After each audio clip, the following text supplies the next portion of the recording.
Can't we give our love one more try? Come on, baby, let's start anew. 'Cause breaking up is hard to do.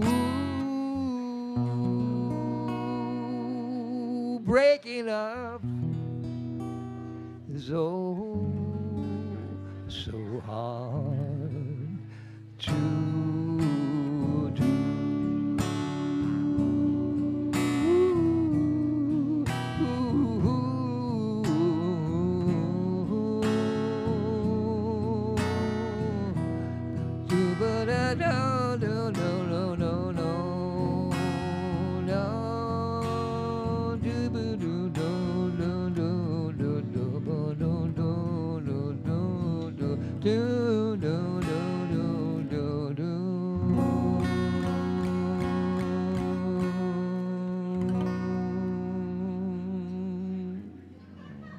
Thank you, Neil Sedaka, for all your great songs. Thank you.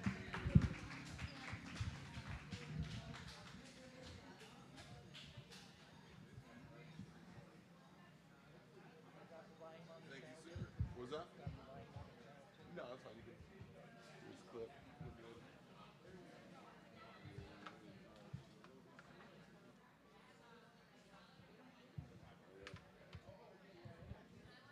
In case you use the second channel, I put the low pad on. So Cool. just cutting out because of the bass. Gotcha.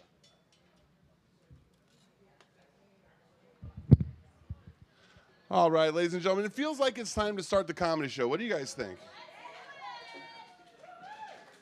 Oh, come on. You got more in you than that. It's a Monday night. You called sitters. You're neglecting your children to be here if you have them. You found the coolest thing going on a Monday night on Maui. If you're ready for some comedy, make some freaking noise. Let's do this. To the tens watching live and to the hundreds, possibly thousands watching at home, welcome to the Comedy Simulator. Yes, this is it. The thing we've been looking forward to. If you don't know, this is not an actual comedy show, but a simulated comedy experience. What does that mean? You are not a real audience. We are not real comedians. What does that mean? Nobody charged you money, so lower your expectations. That's the golden rule here at the Comedy Simulator. You're going to see some amazing, okay, yeah, thank you, applaud that. Yeah. Some of this is going to be great. You're going to see some moments of genius. Some of this is going to suck. That's part of comedy too. And you're here for the ground floor of things. This is an open mic that we game showified to make it a lot more fun than the usual open mic. Audience member of the night, that's right, we have those. Whoever is the best audience member tonight will win a free bottle of High Spice hot sauce. That's right. Handcrafted hot sauce made here on the island of Maui. Jalapeno is the featured sauce tonight. Jalapeno, pineapple, cilantro, ginger, cumin, lime. Why do you know it so well, Chino? Well, it's because it's my personal recipe. It's the first sauce I created for High Spice. That's right. Handcrafted, these hands. So if you want my hands in your mouth, win that hot sauce. That's how you do it. Comedian of the night. Normally we split tips, but we got some financial changes because we got a higher production for our live stream. Give it up for Skylar from Shroomcat Studios, making us look sick. We have a live stream on our channel at Comedy Simulator. Check it out. You can join the comments section. It's probably the most ruthless, brutal place on the planet where people judge us on our image, sexual orientations. Here, look, you even got a live thing right here. Yeah, you can see it live. They will be picking on us as the show goes on. Hey, thank you. Jimbo is the #1 comic. He is or the #1 commenter. He's also in the room as a comic. Yeah, so tonight's theme is peer review. Every comedian's going to get a brief little bit of notes after their set just to find ways to sharpen their material. I'll have an assisting comedian with me right now. Ted Anderson will be the first one. We'll give his introductory set in a little bit. Unless you want to go first. You want to go first, Teddy? He's still getting his stuff. Okay, so we'll get him up probably around 4th or 5th, and then he'll start doing some notes to help me out. All right, are we ready to start the simulator? Are we ready to begin? All right, let's do it. Begin simulation. Do you guys want me to start gently, or do you want me to start kind of rough? Rough Daddy? Is that what I'm hearing? Okay. Taylor Swift is getting married soon. Travis Kelce. Everyone's excited in pop culture. Everyone's excited. And I think it's a beautiful thing. However, nobody's talking about how Taylor Swift is probably just getting gorilla fucked. Have you not seen the size of this man, Travis Kelce? He's on a field with big men, and he's the biggest. He's probably picking up and standing 69 in Taylor Swift. And nobody's talking about it. Why are we talking about all this crappy news when we could be talking about America's sweetheart? All right, this is a new joke. Thank you. She finished that joke, so I didn't have to. Thank you so much. I was going there, but I didn't think anybody was on the train with me, so I was like, all right, that's it. So I miss Ernest movies. You guys remember those things? Every time the holidays came around, we had like Ernest Saves Christmas, where for some reason we had like a 60-year-old smoker hanging out with a bunch of kids. And it's like, hey, we got to save Santa Claus. He's stuck in the bayou. And they went and they saved Santa. Like, Ernest Scared Stupid. He saved Halloween. Kids have never have kids been in more danger than they are today. And that's why I think we need a new Ernest movie. Ernest goes to the island, right? Ernest releases the files. Just, hey, Vern, we got to help their kids. They're in danger. I won't get into specifics. I thought that last punch was funny. I don't know what happened there, guys. Were you guys Epstein fans? What's going on out there, you weirdos? Who's Ernest? Oh. There we go. I'm old. That's how you know. That's how you know. That's how you know you're old. When your references are no longer relevant. It happens. It happens fast, and I'm okay with that. I'm really okay with that. I wouldn't want to be young in today's society anyways. It seems difficult. I mean, I thought I was never going to own a house, but these kids aren't going to rent. They're just like this next generation's like, oh, you guys don't own a house? We're not working. We're not even jumping into the competition, and I respect that. That's very punk rock of you.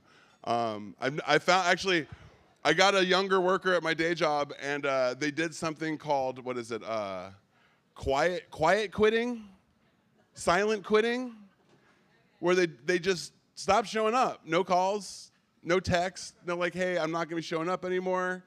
Just like, just didn't show up to a shift. And we're like, are they okay? Texted them, no return. It wasn't until I saw this person at a comedy show that I was like, are you coming back? They're like, fuck no, I got another job already, dude. I'm like, not a text, I know, right? They ghosted them, yeah. I'm like, how are breakups going to work for these new kids, right? You're not even going to know you're broken up with until you're watching them fuck somebody on OnlyFans. You're going to be like, what's going on? I thought we were dating. I know that tattoo on that butt cheek. That's my boyfriend. That must be nice. I haven't been single since before dating apps. Yeah, never got to Tinder, never got to Bumble, never got to Hinge. I don't know any of the other words that you guys have tried out. It seems pretty terrifying. But I did go on a blind date back when those were a thing. Remember those? Where your friends were like, oh, you're single? Oh, I got the perfect person for you. I know you. I know what you like. I know who you're into. I got a person for you. And then you meet the person, and you find out your friends don't know a fucking thing about you. You're like, what is this? This is not a human I want to be with. What? Are we too similar? Is that the problem? I don't know.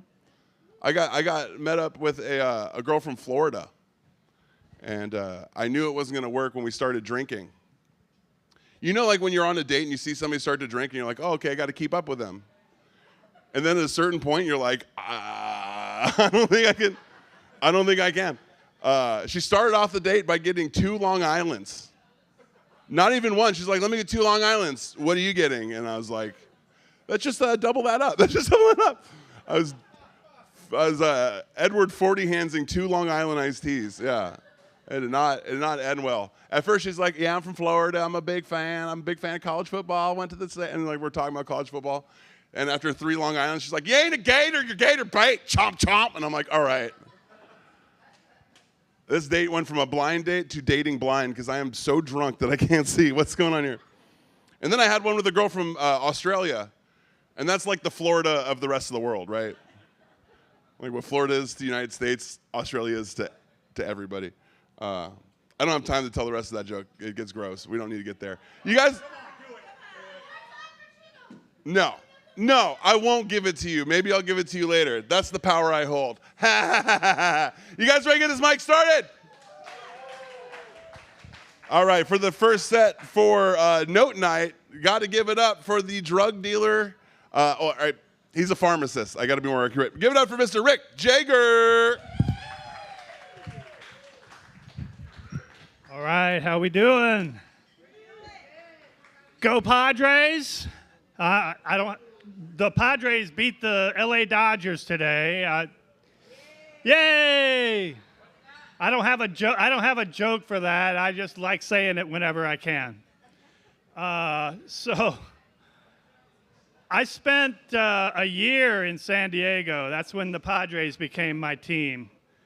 During COVID, I had to go over there and work as a pharmacist for the state of California, and they paid me an insane amount of money to mix up and give monoclonal antibodies to COVID positive people. So we were helping them get better by giving them drugs. So I had to mix it up and make sure that we put the microchip into each dose for all the people that slipped through and didn't get the microchip in their vaccine. So I recently saw the 40th anniversary of Top Gun on the big screen. Y'all like Top Gun? A lot of that movie was shot in San Diego, and I noticed something that I didn't notice the first time I saw it on the big screen.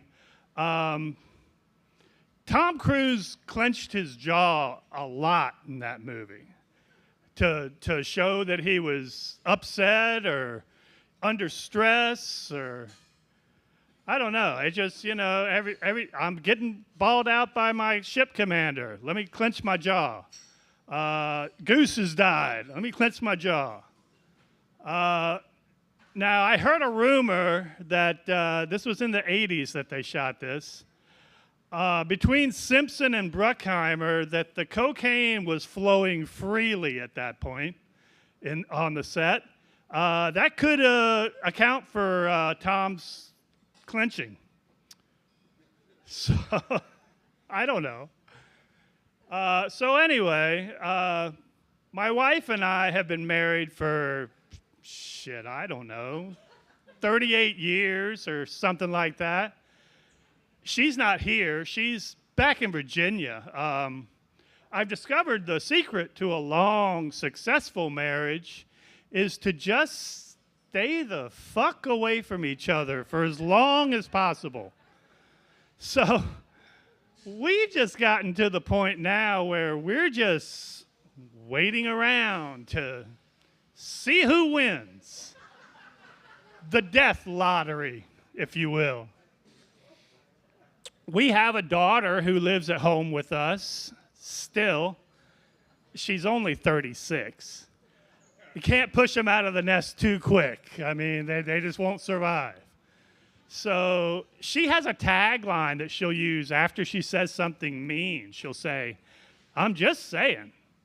Like it's some kind of magic eraser to make what she just said okay somehow. So she'll say, "Hey, Dad, you're getting kind of fat. Why don't you go to the gym?" I'm just saying. So I just say to her, "Honey, you know I love you, right? But you are a 36-year-old customer service rep who still lives at home with her parents. And if you think you're going to inherit this house, you've got another thing coming, because that goes to the winner of the death lottery." I'm just saying. So I've been a pharmacist now for 40 years plus now, guys. Thank you, thank you. Lately, I've been doing a lot of contract work because for some reason, they don't really like to hire a 65-year-old pharmacist.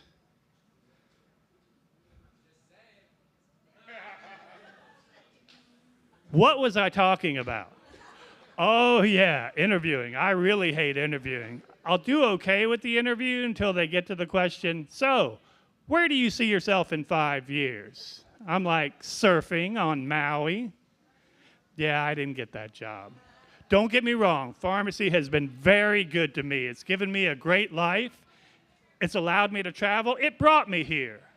I'm just really, really tired of always working with drugs. And now, I just want to do some. Thanks, guys. My name's Rick Jager.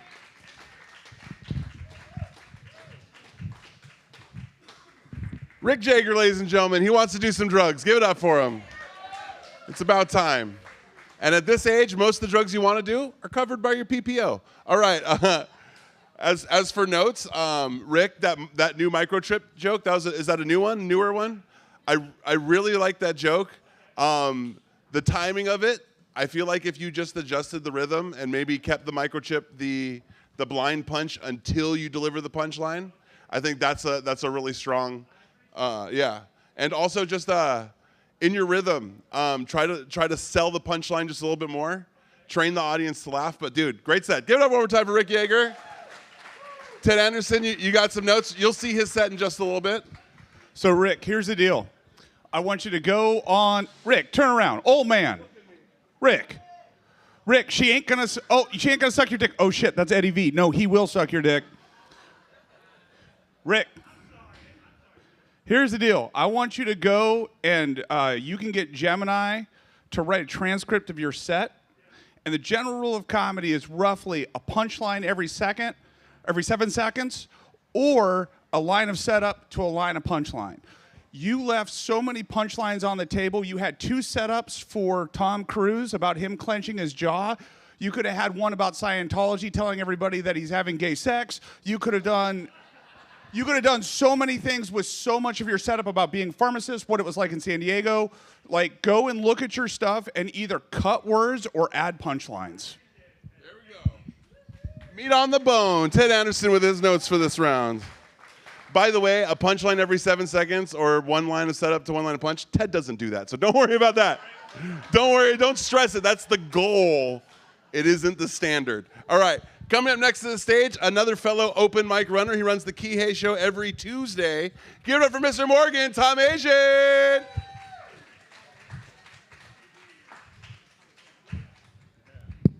Hey, thanks everybody. Cool to be back here in Pattaya Town with the new equipment. It's fantastic. I'm at this point in my life. I'm not really sure what point, but I'm at a point. No, I've reached that age where I injure myself sleeping. So my neck was feeling great yesterday, and I went to bed, and then this morning I woke up. I don't know what the fuck happened. I can't even move. It's crazy though. You all talk about Tom Cruise, and he's in like a bunch of movies where you think you've seen the movie before, but it's not. Like, for example, he was a pilot. He was a pretty good pilot. He could have been a great pilot, but he had like this crisis of conscience, and then suddenly he wasn't as good of a pilot anymore.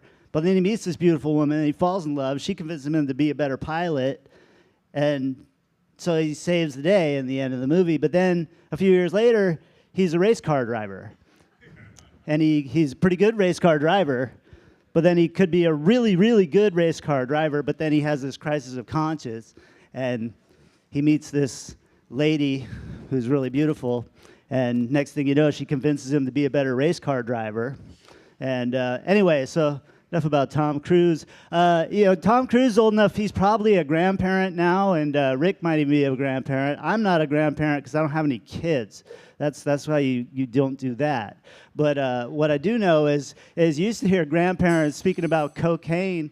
They used to put cocaine in Coca-Cola, in the bottle, in the drink, and they would drink it. And that is why your grandparents could walk uphill 5 miles to the school carrying a 50-pound book bag, and it was in the snow both ways uphill. Anyway, yeah, that's how they got that. And then the other thing, I don't do much more of is dating.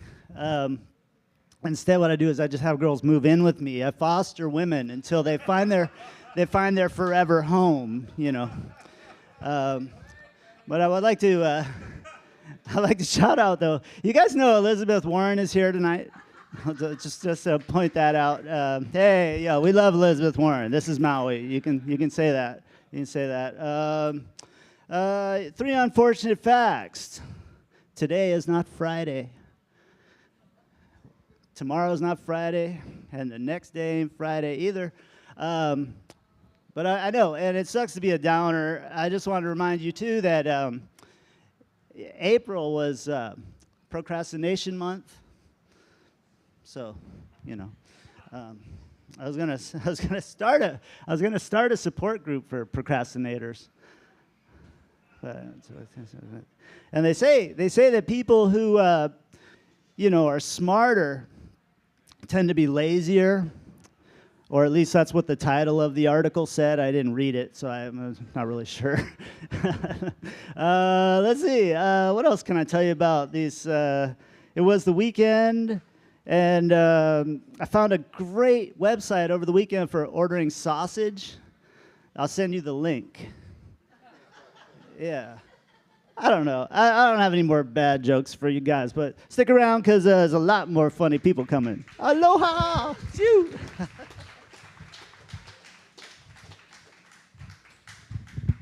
Keep it going for Morgan, ladies and gentlemen. Hey, great timing tonight, Morgan. Good job. My only notes would be like scrub some of those uhs out of there. I think if you didn't say at all, you'd have an actual minute and a half of set. You'd get more stage time out of it. That's all the notes I had. Ted, what you got?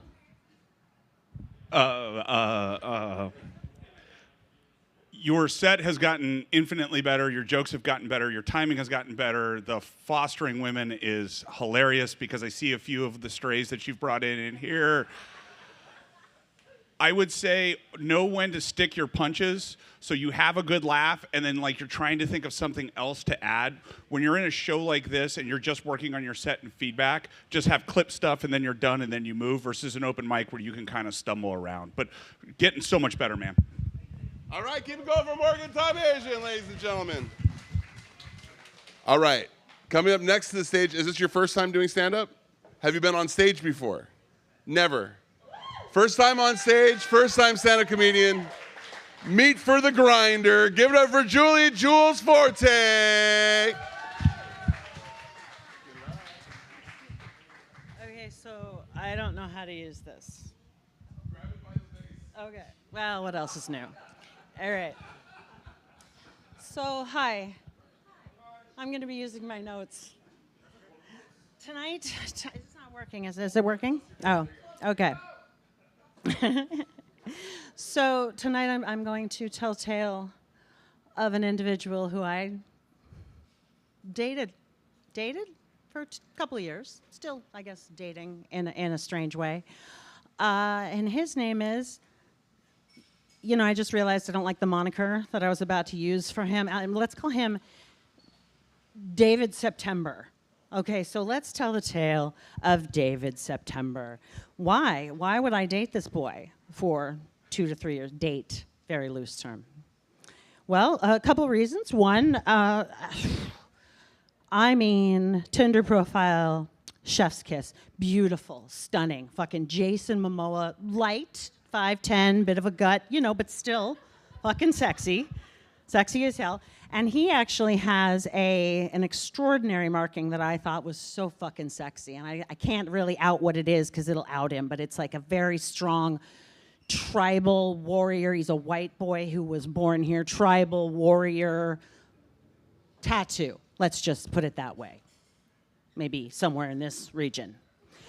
So yeah, I thought that was really, really fucking sexy. And number 2 was homeboy could throw down.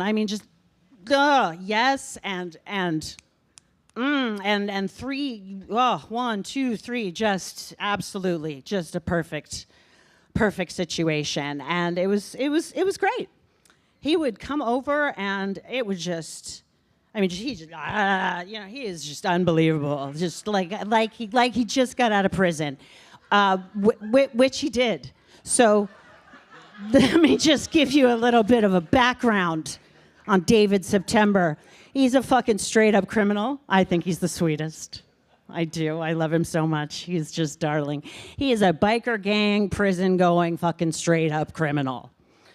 So we're just comfortable after a night together, and we're having a little moment of just some herbal refreshments. And I never really say much because I love his stories. They're so great. They're so fucking dark. It's like Sons of Anarchy and I'm like, oh my God. It's great. I'm just like, oh, you're so cute. You're so sweet. He's the sweetest thing. And he's like 25 years old. So finally, I usually don't say anything. And finally, I'm really fucking high, and I bring up the subject of funeral tacos. Now, funeral tacos, my friends, are what I want to be. I would like to be spit roasted and served as delicious, delicious tacos upon my death. Now, that is a joke, and I said this to this boy, and he looked at me like I was fucking crazy. Like I was really fucking crazy. And he had a look on his face just like, I don't know, man. He looks at me, he goes, I'm gonna have to process that. And I mean, cue running footsteps, slamming doors, just screeching tires. He's just gone. He's gone. So I'm thinking to myself, murder. Yeah, murder. That's what he went to prison for. So that's my joke. That's my joke. That homeboy bailed on me who went to prison for murder because I wanted to be tacos. Thank you very much. He called me on Valentine's Day. I did not pick up. Yes. Great job. Hey, first time. That's a great first time. Get it for Julie Jules Forte. He did call you back, but this is a collect call from Honolulu Institute. Great storytelling, great intrigue. You did a great job building up there. I want to see you stand up and tell that story. I feel like you could have done some really cool physical elements to it. So if you're planning on writing that in joke form, the best thing to do would be go through that whole story, highlight all the parts that are the punchlines, and then find the tightest line between them. But you had some great punchlines in that story. I mean, fantastic first time doing stand-up. Ted, what do you got to say? Literally amazing first time. Like, yeah, most of our first times end up in crying. So that was really good. I would say just keep coming out and keep grinding, because usually someone has an awesome set like that, and then they come and have a few stinkers and they disappear into the wind. I would love to see you keep coming and get better and better and better. Yeah, I would love to see how well you do in a bad set. I bet you would have a good bad set. That's a hard thing to do. That's one of the hardest things to do in comedy. All right, your next set is one of the people judging the comics, the person who's been giving notes. We're giving a quick set to Mr. Doc Titanium, Ted Anderson. Hey, everybody. I was hoping to go later because there is a massive checkpoint on the Pi'ilani, and I am terrified to go home. I drove from Kihei. For those of you that don't know, Kihei is where on Maui you move if your dream is to give up on your dreams. Kihei is for people that said, I can't make it in the mainland, let's not make it in paradise. Yeah. There's a lot of the tattoo museum in Kihei. Do you guys know what the tattoo museum is? It's like dated tattoos. You just see old tattoos. Like the girl's like, oh my God, I came to Maui in high school when I graduated, and on my ankle, I got a plumeria and a honu, because that's my amakua. And then I got barbed wire around my arm because Pamela Lee Anderson is fierce, and I feel that one day if I work hard, I can have hepatitis C also. And then I couldn't get a real job, so I taught English in Tibet, and I got this Tibetan prayer on my side. Or it's in the ingredients for top ramen, I don't know. I'm not sure.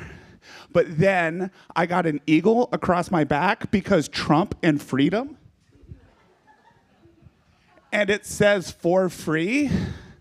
But that was like 15 years ago, and I've put on some weight, so it looks like 2 handprints that says for free.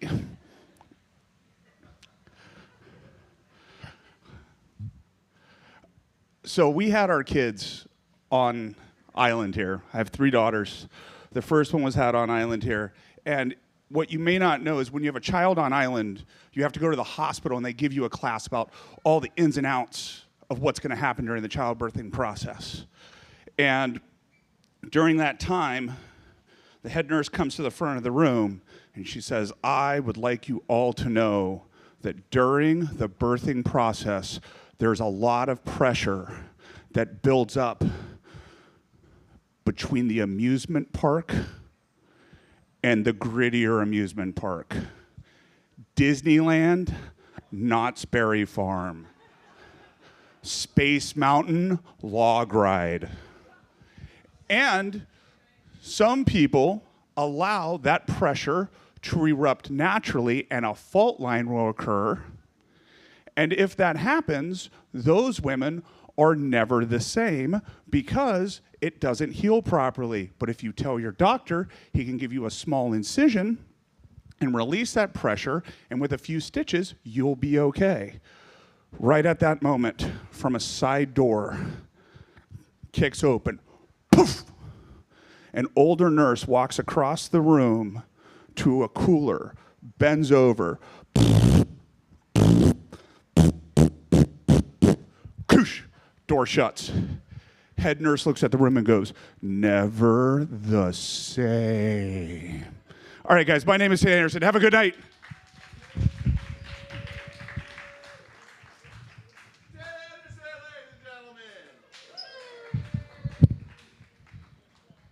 He's giving notes. My note to you, take your own notes. No, those were good. He had some rolling punchlines that saved up for the long wind up to them. But you get a sense of rhythm. That's how Ted tells jokes. One more time, Ted Anderson, ladies and gentlemen. All right, coming to the stage, the baby of the year voted by last year's superlatives. I think he's still the youngest comedian in our group, unless you want to bring some more young children to the comedy scene. Bring me your children. No, just checking. The Epstein of comedy. That sounds disgusting. I got an island. All right, ladies and gentlemen, come to the stage. Give it for Jackson Babine.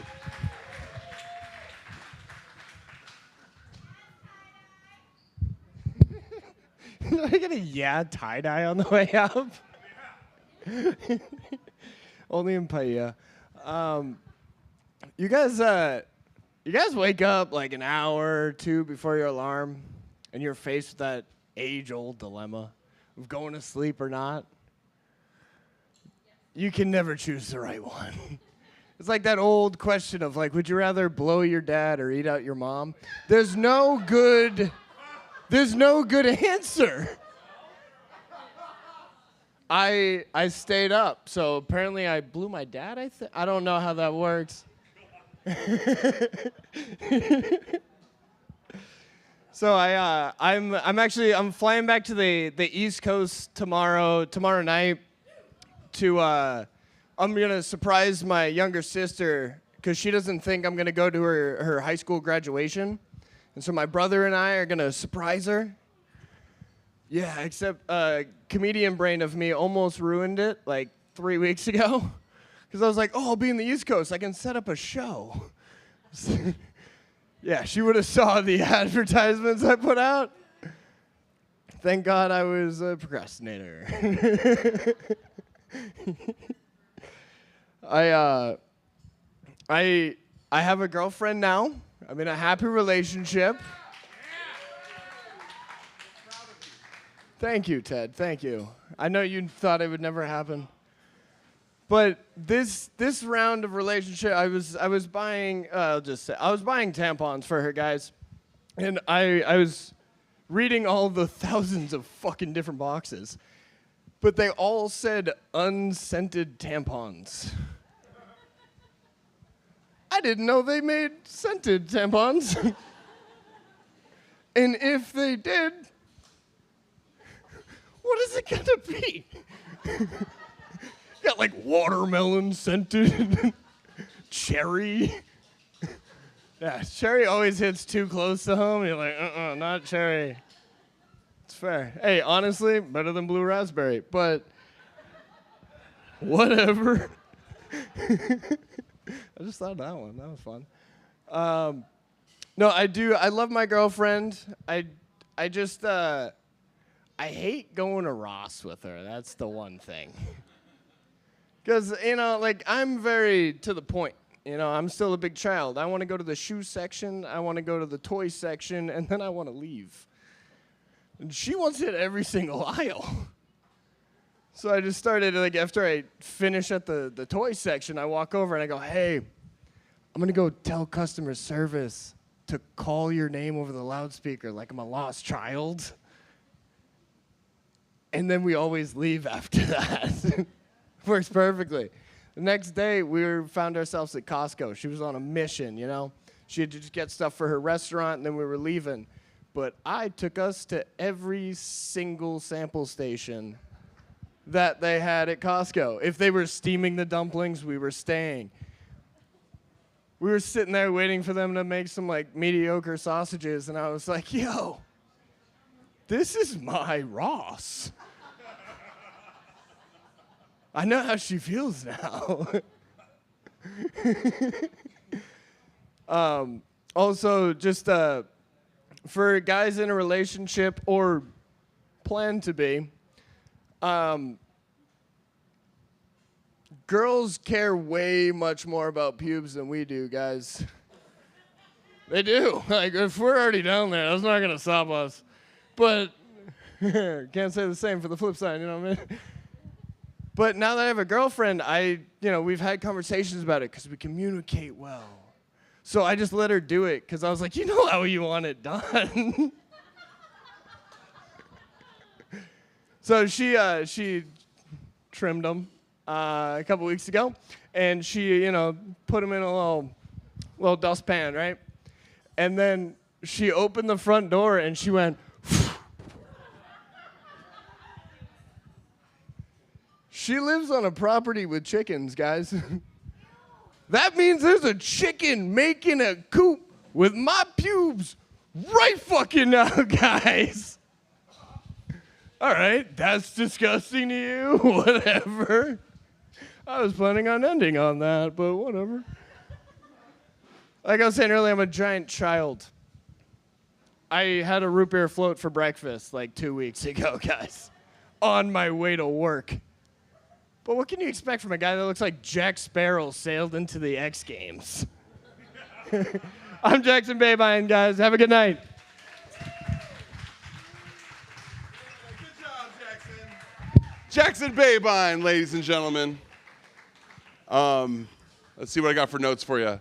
I think you got an easy setup there where it's like, hey, I got a girlfriend now, which means I've got a place to stay. I'm just saying. You could relate. There we go. That's rolling for you. Okay. You can relate it, a lot of the things that you were saying, like, to your look. Like, I know you can tell by my look, and then some of the things that you're listing. I would like to hear the things that you've changed in your life to get a girlfriend. I would like to know the things that you had to stop doing to allow a woman into your life. I think there's a hilarious bit in there. He's like, I already got 4. Ted, you got any extra notes on top of that? Ted says you're getting tighter, which is disgusting. No, he says good writing. That's good writing is what he's saying. All right, coming up next to the stage, we have a guest visiting us from Pittsburgh. One of the few people that I get to look up to, and I mean that in quite a literal sense. The biggest comedian on Maui right now. Give it up for Chuck Lewis.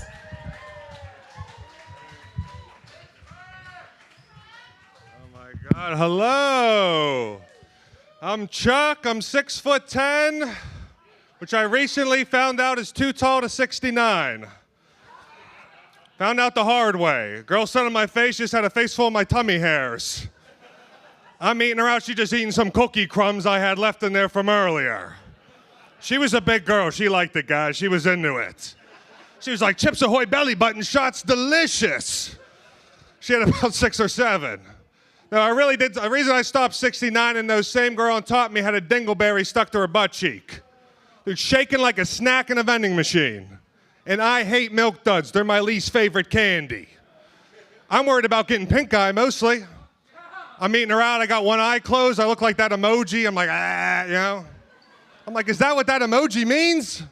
Said that to my boss last week. I got to eat his butt, I guess. Them's the rules. No, I'm very fucking big. I'm so big I ordered Chinese food, they gave me 6 fortune cookies. I was like, holy shit, that's how many people they thought that food was for. The guy goes, 6 cookies, this is no fortune, this is prophecy at this point. Goes, Confucius says, man who eats 8 chicken dinners is no winner, turns out. I'm gonna die young, I'm like a Great Dane, I understand, you know. I don't got a long lifespan. I had a doctor tell me that once. He's like, you're a big guy with a regular heart, you're not gonna live long. I said, I'm 15 getting a basketball physical right now. Just ruined my summer vacation. What else is going on? I'm trying to stay informed, I'm trying to learn. I try to learn about this Elon Musk guy. Learn about Elon Musk, yeah, he's definitely a goofball. Looked up his wife, he got a new baby mama. She's famous for writing anti-trans kids books. What a horrible thing to be famous for. How do you even write an anti-trans kids book? She was like, hickory dickory dock. That woman does not have a cock. 2 million copies sold. Anti-trans author, she's J.K. Rowling, this bitch, dude. It's crazy. She said, Little Miss Muffet sat on a tuffet, and only girls have muffets. Only girls are born with them. But I looked up the book. It's a real book. It's about an elephant that wants to be a bird, but he can't because he's an elephant. Like, there was an elephant that could fly. His name was Dumbo, you stupid bitch. So your book don't even make sense. And Dumbo's trans, I guess. I don't know. I don't have an ending for that joke. Was trying to stay informed, though, the Epstein list. It's too complicated now. I like back in the day when there was one name, and it was Stephen Hawking. That was the only guy we had to worry about. When all the pedophiles got together and they said, we need a guy to throw under the bus. Who looks like they've been under a bus before? And they said, that crippled guy, Stephen Hawking. And they said, Stephen Hawking had little kids naked doing math problems. That pissed me off, dude. You tell me these kids got fucked in the ass and they had to do their homework? That's where I draw the line, dude. Fuck them in the ass, but don't make them do their homework. That's all I'm saying, dude. One or the other. You know, one of those kids was like, can't I just go blow Bill Gates again? He had an Xbox at least. What do I got here? I want to have sex with an orangutan because I think I could make a Bigfoot. Think about it. That would be fun. Who's going to break into the zoo with me after this? Do you guys even have an orangutan out here? No, I'm going to have to go back to the mainland, fucking orangutan. I'm old-fashioned now. I'm going to have to marry that orangutan before we have sex. That's the kind of guy I am. And that's going to be a fun wedding. She's going to be walking down the aisle, doing that walk she does. Be like, damn, that's that walk I fell in love with her for. It's a perfect plan. The only thing that could go wrong is if I found out I was infertile. I'll be the doctor sad. I'll be like, damn, I fucked that orangutan for nothing. He'll be like, you can adopt him. Like, the kid gonna know he's adopted. His mom's a fucking orangutan. I'm gonna miss doubtfire this kid his whole life. On his 18th birthday, I'll rip the wig off. I'll be like, your mom's an orangutan. That's why we keep getting monkeypox in the house. All right, I didn't like that one either. My mom went to prison when I was a kid, but she was embarrassed about it, so she told me she was going to college instead. We'd visit her on the weekends, go to school Monday. All the teachers like, your kid's got to get good grades and go to college. Told my buddies, guys, you do not want to go to college. The teachers have guns in there. All right, that's my time, guys. Have a good night.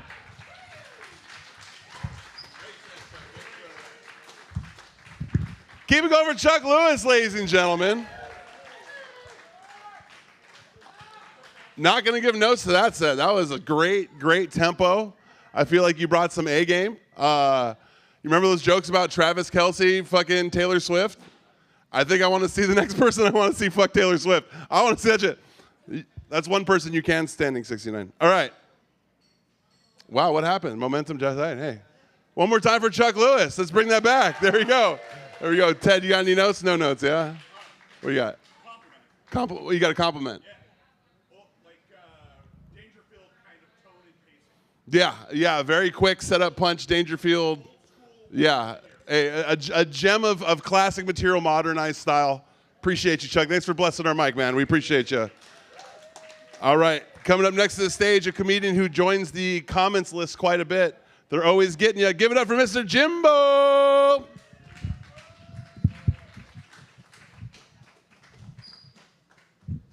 All right, let's keep going for Chino.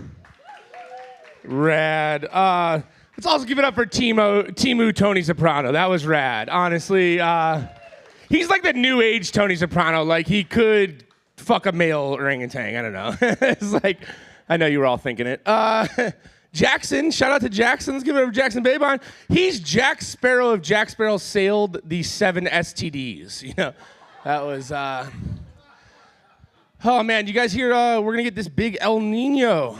You guys hear about that? El Nino's coming this summer. For those of you who don't know anything, El Nino is where the water gets warmer in the Pacific Ocean. So we're gonna get fucked up. Some gnarly storms are gonna happen. They're gonna mess us up. And it's evident we're starting to see the repercussions of all the ice stuff last summer, right? El Nino's pissed. El Nino actually means little boy in Spanish. That means we're starting to see the repercussions of this Epstein Island shit. El Nino's pissed. Okay, cool, cultured crowd, good. You're right, Chino. There are a bunch of Epstein fans. Weird. Cool. Bye ya. Bunch of people suffering from PTLSD in here. I get it. Morgan's out there like, did I go already? I don't know. Anyone else going through it in here? Yeah. Anyone else going through it enough to yell it across the room? Or get on stage and talk about it?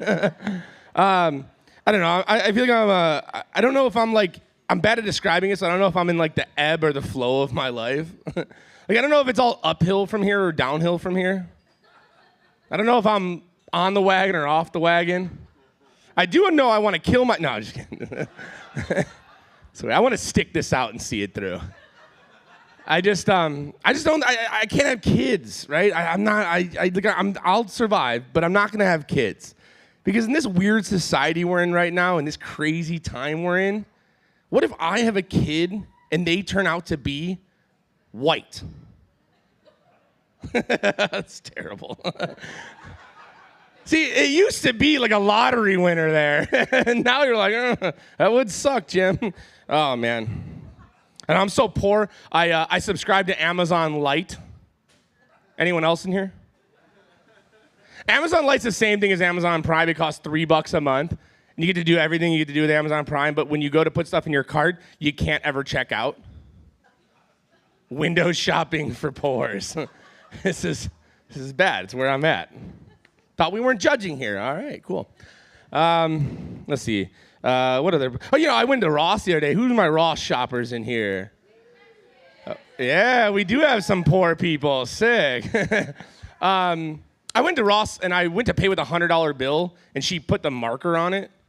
And I was like, lady, if I could print fake 100s, you think I'd be shopping at fucking Ross? Like, it's crazy. Yeah, it's bad. I don't know.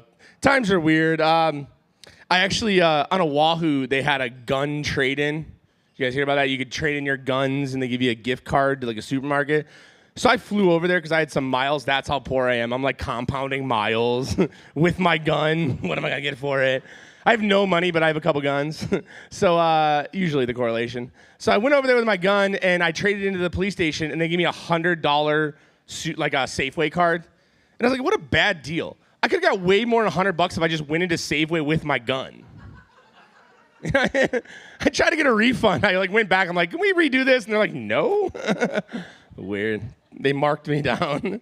You guys, online shoppers, you guys get that like option to pay later? Any of those pay later option? You guys seen that? I hate when I get that shit. Pay later. The audacity of these people to think that if I can't pay now, things are gonna get better and I'm gonna be able to pay later.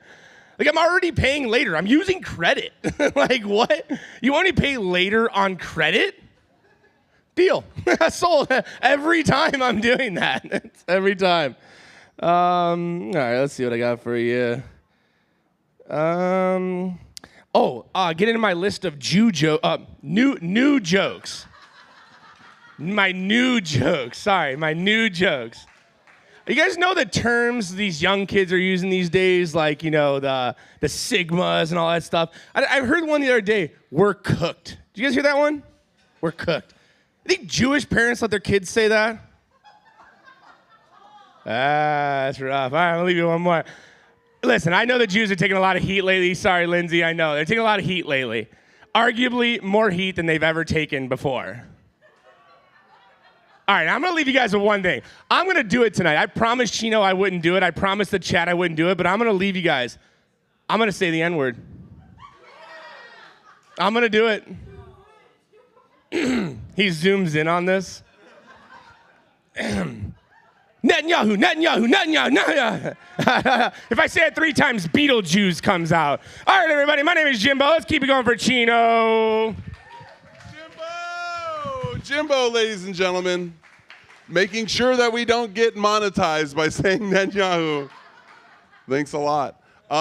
Before I get into notes, I just want to say the best comment in the comment section was from Immortal Chaff. He said you look like a Reddit moderator for ICP threads specifically. They couldn't not pay attention to your outfit. They said they love the shirt, they love the shorts, just not the combo together. Just clean it up. Clean it up. That's their notes. Your writing's gotten much tighter. Love the beat writing. Now we got to get your transitions tight. You got a little bit of staccato in between the jokes. Let's find a way to smooth that over. But great set. One more time for Jimbo. Give it up for him. Coming to the stage next, if you've seen our roast battle recently, he was last year's champion and was defeated by this year's champion. Give it up for Mr. Joel Hewins.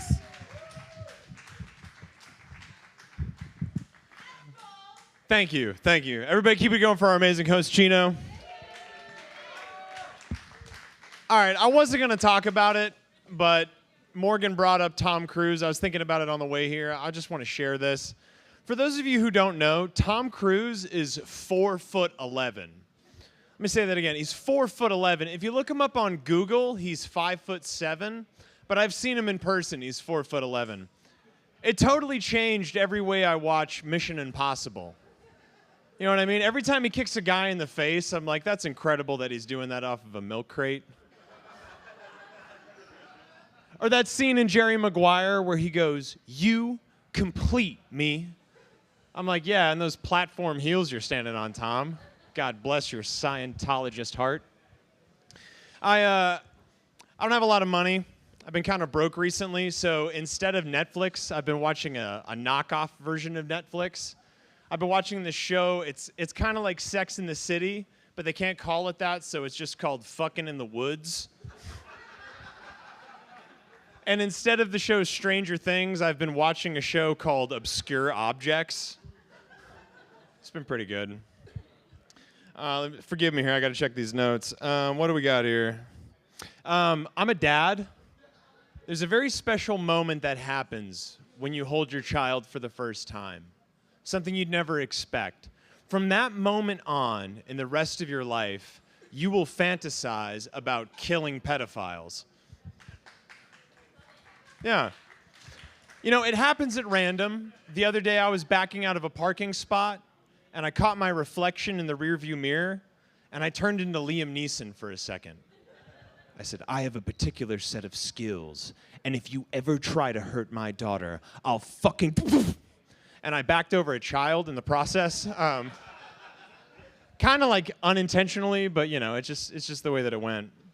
I'm single. The other night, I went over to a woman's house for some free time, and she made me short rib and roasted vegetables. It was the best meal I had eaten in like 2 years, and I know that because that was the last time that a woman had cooked for me. But I was putting it together in my head. She had jazz music on. She was cooking short rib. We were hanging out. We were chatting. And I have absolutely no game whatsoever. So at a certain point, I actually looked at the clock and saw that it was almost 1 a.m. And I felt like I was overstaying my welcome. So I said, hey, listen, I'll never try to seduce you unless you try to seduce me. And then on the way home, I put it all together. I put the short rib, the jazz music, the late night. I was like, fuck, man, I wish I had more situational awareness. or like any at all for that matter. Let me see here. What else do I got on this notes? I'm gonna try some crowd work. You're a very interesting looking individual. Sir, do you like dogs or cats more? Dogs? Okay, easy follow-up question. How many cats do you think it would take to make a jacket? Really visualize it. 27. Sir, I think it's very commendable that you're convinced you could teach 27 cats to sew. You might be onto a business idea there. That's cute, right? That's cute. We'll keep it lighthearted. You, sir, do you like dogs or horses more?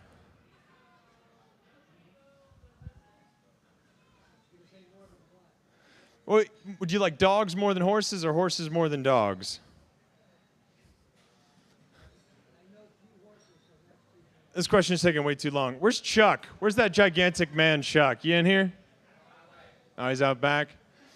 All right, let me ask this guy. You, sir, have you ever been caught masturbating? No? So you don't want to talk about it? I guess I'll have to talk about it. Everybody, I caught this guy masturbating earlier today. No.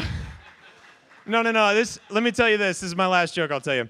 I got caught masturbating by my dad one time. Really smooth segue into that, right? Anyway, I'll save you a long story for this.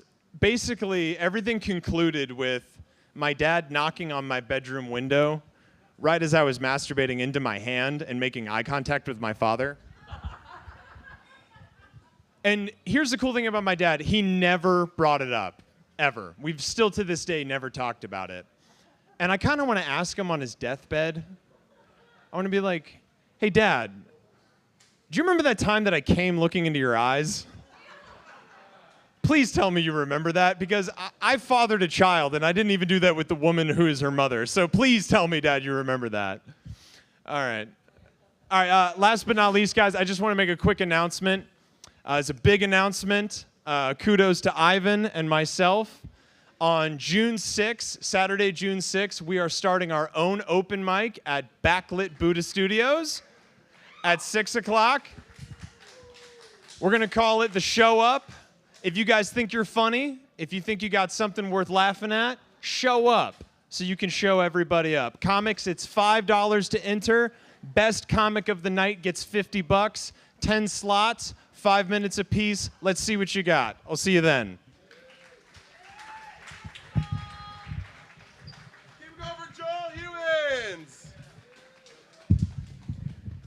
Why did your advertisement for the new mic sound like a threat, Joel? Relax. Well, make sure we check out that mic. It's going to be bi-monthly, 2 a month, so we're gonna check that out. I'll be showing up to that, trying to win the $50. So that's mine. I'm taking the shit. No. All right. Up next, I believe it was last week's comic of the night. I mean, if you've heard it. You know it's not easy. It's Ezra.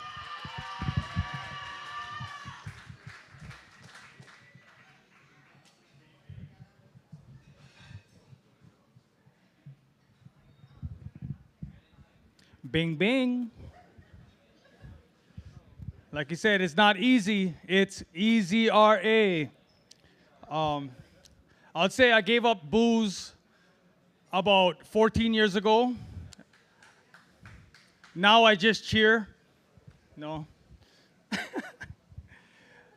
Yeah, so long story short, or short story long. Ezra, my name means helper. So lately I've been just trying to live up to my name, trying to get into that form. So every now and then I'll go, let's go Powers, zoom, and I'll be at the old lady's door helping her with her groceries, or defusing any situation that anybody gets into. I'm real good at that. If somebody gets into an argument, domestics, I'm real good at calming them down and figuring out the situation and diverting it. So that's like some of my powers that I developed. One other power that I really have is I say what I think. like women belong in the kitchen. Hallelujah. You know, this generation is way different nowadays, but I grew up with a different generation, got to experience a lot. Trying to teach my daughter where to go. You know, women, their superpowers is emotions. Like emotions her to the kitchen. Get in the kitchen. No. Okay. No, it's okay. It's okay. I would say every time I come up with a new joke, I always say it. Like this new one I came up with was, every time somebody says, hey, how are you? They'll be like, oh, I'm good. And I always would come back like, how do you know? And so they start questioning themselves like, how do I know I'm good? You know, and I say it so much that my wife is in my ear. Every time I say it, she's like, overusing it. That's the third time this week you're saying it. I was like, dang. So I always got to come up with new stuff. But which is fine. Like this guy came up with this solar panels, and his shirt says, Sun Run. And of course, you know me with my comedian accent, so I go, he came up strolling, so I was like, hey, you guys should change your name to Sun Run too. And then, of course, my wife in the back, Sun Walk. I was like, dang. She even beating me to all my punchlines. I was like, oh, touche, touche. I'd like to make a shout out to my sister, Ange. Today's her birthday. Yes, so I was like the master of nicknames. One name I was really afraid of saying was my brother's nickname that we made up. So his name is Not a Wow, but my sister couldn't say it, so she always said Wow Wow. And we came up with this word. Make sure he's not around. Bowser. Ooh, I know you heard that one. Last time I said that, I got truss kicked off my chair about 10 feet. So that's why I'm real hesitant to say that name. Growing up in Hawaiian Beaches, my sister, one time I was shooting the water hose at her, and she was riding her bike, and I was chasing her with the water hose all the way, and she ran right on the road, and the car came, boom, hit her.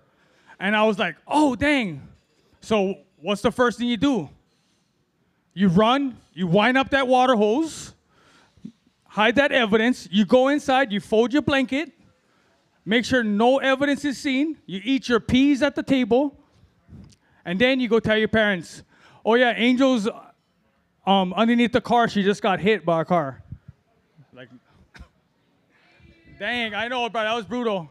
I feel bad for my sister, you know, I was real overprotective. I didn't let no boy talk to her at all. Anybody talk to her, it was just like, I would tell them straight, like, that's my sister, step away. So she kind of outsmarted me, which I never saw coming. So by the age of 17, she started dating girls. I was like, dang. And then I started begging her, please, Ange, please. Ange, please. You know, please.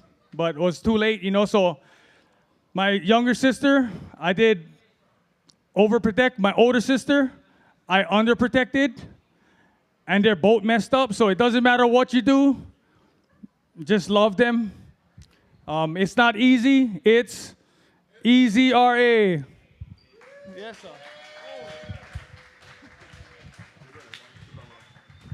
Keep it going for Easy, ladies and gentlemen.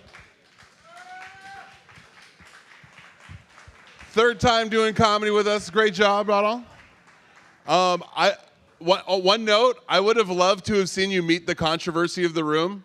Like when you got a little kickback on the women in the kitchen joke, I would have loved to have seen you come back with the punchline about how you have the family member that's she's gay. You could have easily tied it to it, but like, so she's gay, so who cooks? Because you're talking about, yeah, or like, we're just giving notes. We don't know if it works until it works. All right.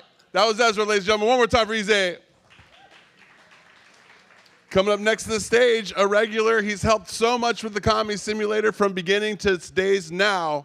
Give it to Mr. Dan Stevie. All right, let's keep it going for Chino. All right, let's keep it going for Paella Bay. So close. Swing and a miss. There you go. Don't forget to tip. Tip the staff, tip the bucket. You know, I don't know. We've been having less tourists on the island, so I thought I'd dress up and make you guys feel a little bit better, like the economy's doing all right. You're welcome. But yeah, it's a little bit hard looking like the way I do when you buy drugs. Because everybody thinks I'm a cop. It's like, I'm not a cop. I was a soldier, not a cop. I'm not going to prove it. But I did find out it's a bad idea to wear a shirt that says police when you're at a drug deal. They don't see the irony, is my point. Like, fashion's hard. I just don't get it. How many drug fiends we got in the audience? Yeah, there we go. Good. Good. I'll be talking to you later. To buy, Jesus Christ. But you know, it's hard dating now. How many people are dating? I'm assuming most of you.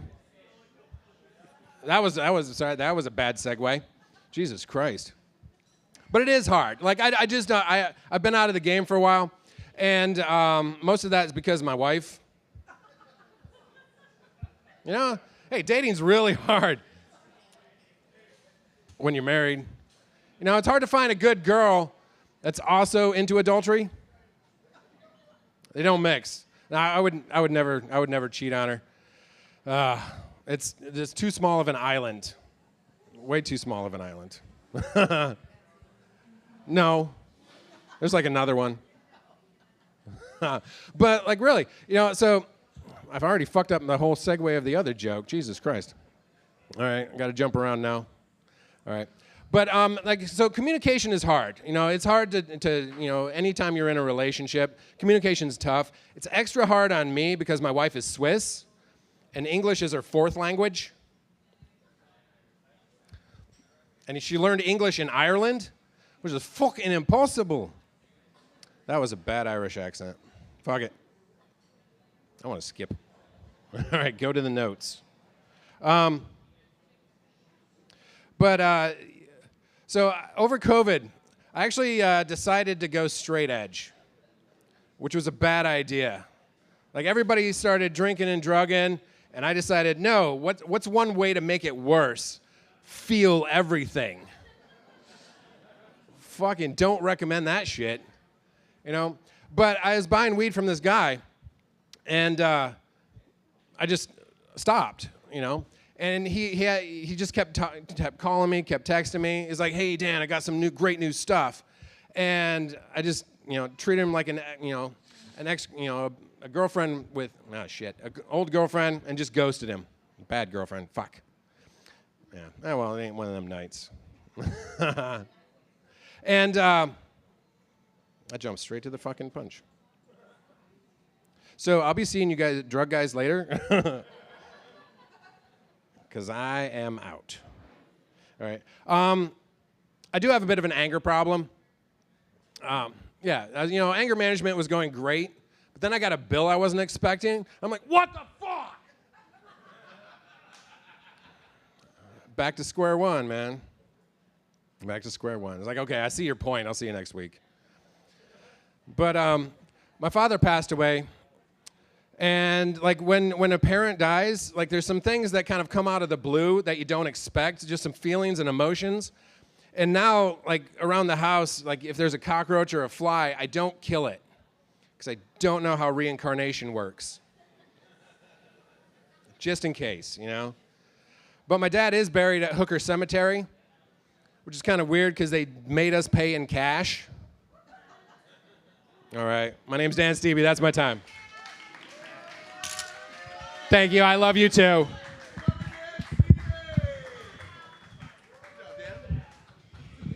Dan Stevie, ladies and gentlemen. Note for you is stage discipline, brother. I know you had some written material you were going to work on, and then you let the ADHD take over, and it took you in a direction. You master yourself, sir, but good work. Jay Walker in the comments section when you were talking about having problems with a segue, He's like, this guy looks like he would break a Segway. That's pretty funny. Jay Walker, I'll give you a shout out for that one. That's a good one. Also, there's a comedian who's watching our show named Scarlett. Hi, Scarlett, who writes her jokes in the comment section. Scarlett, come out to Maui. We'll give you some stage time. We'll buy you some drinks. You can be a part of this. She constantly says how much better than that she is. Yeah, Jimbo will give you drugs and then take you home.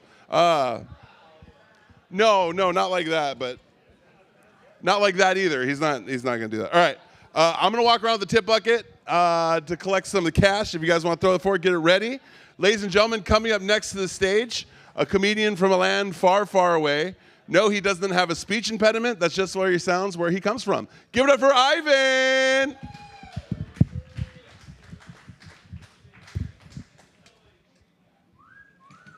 Thank you so much. My name is Ivan. I am from Argentina. I don't know if you know this, but the least favorite movie for immigrants is The Ice Age. Great. Awesome. On another note, I'm getting married next month, which I'm very excited. Thank you. That's not true, but thank you for the support. I appreciate it.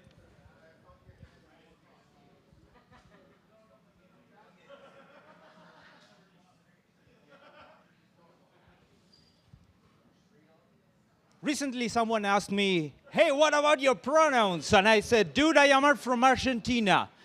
I pronounce the best I can. Is someone listening there? I'm measuring. I need to size this room. My sister asked me, hey, do you want to go see Disney on Ice? And I said, I only do weed. I said, you should quit that. That's bad for you. Yeah, I mean Disney. Quit Disney. That's it. I went on a date with a woman, a Latino lady. And we went to a bar. We asked a whiskey each, and the waiter said, do you want me to bring ice?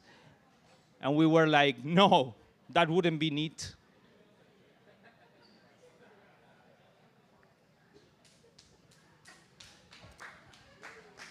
Okay. You know, Morse code is sweet. You know what's sweeter? Morse code. If you want camping jokes, I have 10,000 of them. If you can bear them. You know, another camping joke. If I had to pick one of the Backstreet Boys, I'd pick Nick. No? Thank you. That's a bologna sandwich of a joke. I recently became an alchemist. I don't know if everyone can do this. I bought some Taco Bell, left it on the fridge. And the next day I put it in the air fryer and I turned it into shit. Anyone can do this. It's amazing. It's beautiful. My sister went to Baghdad. I'm sorry. She went back home to Argentina to put dad in a bag. That's what I meant. Yeah, it's all right. It's all right. I've been diagnosed with severe depression.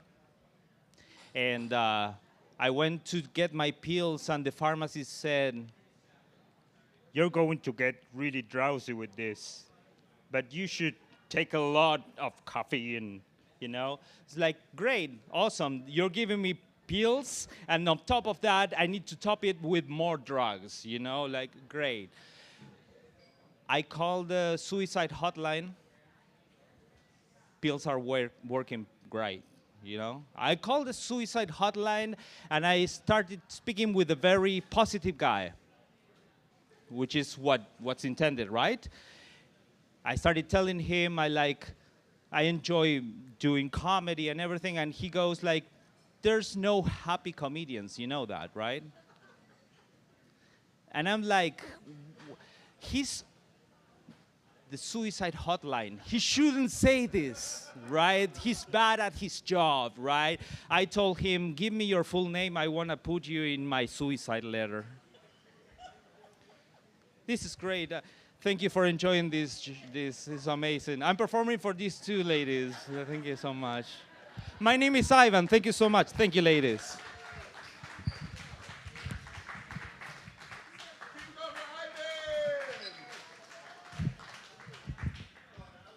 All right, Ivan. Good set, man. Good set. Someone in the comments section was like, he looks like one of those Argentinians, right? He means former Nazis, if you don't know what I'm talking about. Oh, yeah, you know a lot of Argentinians with red hair and green eyes? Okay. All right. Just saying. No, great set. What I have for notes, did I have notes for you? Because I was walking around. I did not write any notes for you because I was walking around. We'll talk about it later. All right. Coming to the stage next, one of my favorite comedians who's been in and out of the scene. We're so happy to have her. Give it up for Ruth Allen! What's up, you guys? Can we get a little bit of energy? Amazing. Hi. I'm so happy to be here, but I am in a little bit of a bad mood because I've been stressed all week, so I've been breaking out, which I think it's really unfair that like the human body's response to stress is like, oh, you're feeling overwhelmed? Would it help if you felt ugly? Because no, every time I'm like, please don't do that. It's gonna make it so much worse. But yeah, stress for normal reasons, essentially. But I think it's funny that you chose peer review for the theme, because I'm like, what the fuck? Anyway,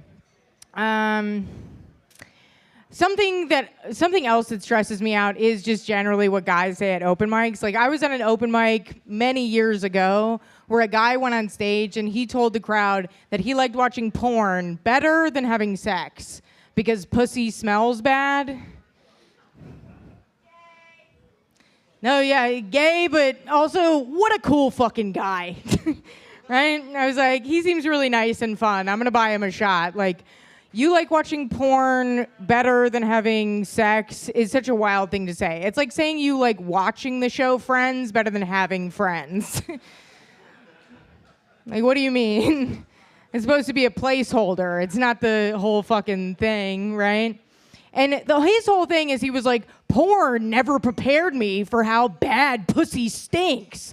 And I was like, who the fuck are you having sex with? Like, have sex with people who bathe. Like, that was my first thought, right? Yeah. I was like, if it smells that rank, just walk away. Because my biggest issue with, like, a lot of my female friends will tell me that, like, their biggest complaint is like, oh, you don't get to see a guy's dick until it's too late to back out.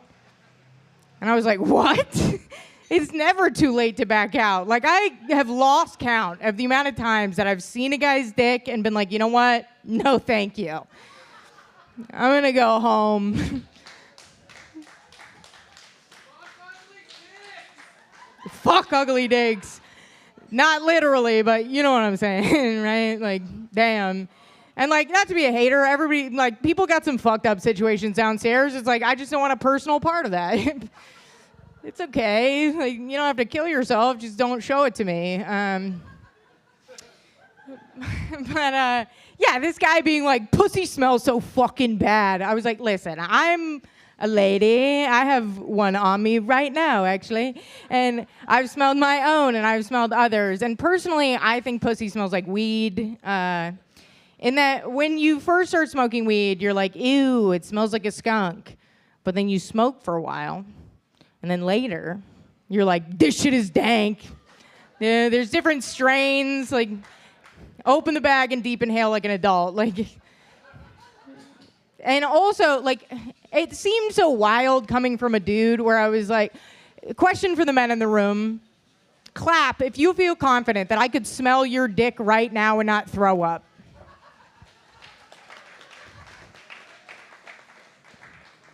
Okay. But did you see how not every man in the room clapped? And some clapped like they maybe thought, I don't know, she might. Like, I love that joke because I think that the men in the room are genuinely afraid that I might come around and check. You know? Like, that's why the men who don't clap, I'm like, you're really that nasty, huh? Oh, my God, that's crazy. But, yeah, I don't know. It's funny. I tell a lot of jokes about sex because it's fun. It's funny. And also the whole thing about pussy smelling bad, I'm like, that's such a bizarre thing to me to say because what is pussy if not just like a fancy butthole? You know, it's like a hole in your body with little skin flaps. Like, what did you expect it to smell like? And seeing a dick is so fucking scary. Like, they're so gnarly. And I don't know, as strange and psychotic as sex can be, like, I really genuinely, for the most part, have been having a good time. And I was talking to a guy friend the other day, and he was telling me just the horror show of sexual encounters that he had. And I was like, damn, I feel like I'm talking to a woman right now. Like, why is shit going so badly for you? Because, like, I don't know, the last relationship I had was, like, terrible, but he would make me come so hard I looked like Danny in The Shining. I was, like, convulsing and foaming from the mouth. Maybe that's only funny to me. Anyway, I'm going to give up my time. Chino, get back over here. Keep it going for Ruth Allen, ladies and gentlemen. I'm not going to give you notes because I could tell that you were shopping some new stuff there and you knew exactly what you were working on. I'm not going to mess with that. I would have loved to have seen an act out of somebody trying to brave a stinky pussy, like, and still trying to get to it, just being like, or maybe like what you would do if there was a stinky dick in the room. If it was a beautiful dick but it stank, how far would you be willing to go? I don't know. Just some ideas. All right, ladies and gentlemen, coming up next to the stage, a performer who hasn't been on stage with us for a while. We missed her. Give it up for Miss Devlin.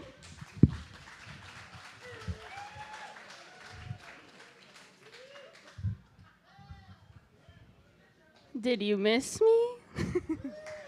Hi, I'm Devlin Ray. I'm going to sing an original, Kaleidoscope Eyes.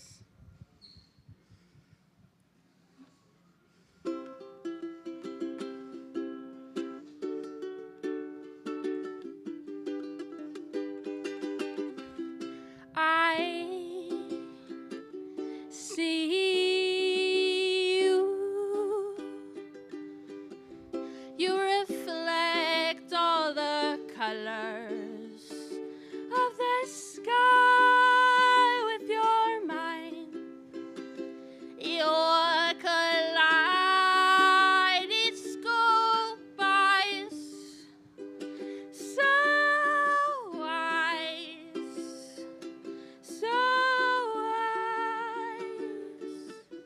you are made of the earth, light and dark. The air she howls through your thoughts, and the fire that burns, it fills you with hate. You are so beautiful. Can I kiss your soul and more? Ooh, la, la, la. You always claim that you're salty, but all I ever see is milk and honey, and I get so fucking nervous. Butterflies in my stomach, and the sea, she rocks you to sleep. Are you as weird as me? Doubt it. Do you ask the trees for signs? Do you look up at the moon and think crystals in our palms. We are getting along through our days with the right ones. Well, that's what we hope. And when I look into your eyes, I see home. Your kaleidoscope eyes, so wise, so wise. Puzzle pieces, facts, wearing creepy hats, never mask, always who we are. And I am so grateful, 'cause you are a wish that I made upon a star. So, if you're salt, can I be pepper? We'd be perfect for dinner. Yeah, you know flavors, they're fucking lifesavers. So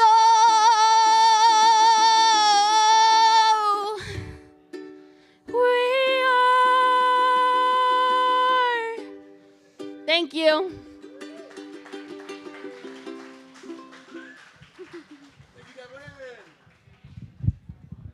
One more time for Devlin, ladies and gentlemen. All right. Notes for that set are not hard. That was not funny. I think we all agree it was music. That was not funny. Appreciated. Can't give notes because it was not comedy. We're going to try not to do anything that's not comedy here. That is my note for the rest of the show. Ladies and gentlemen, coming up to the stage next, on his way to Hana, so he's got to hurry. Give it up for Shahane Nelson.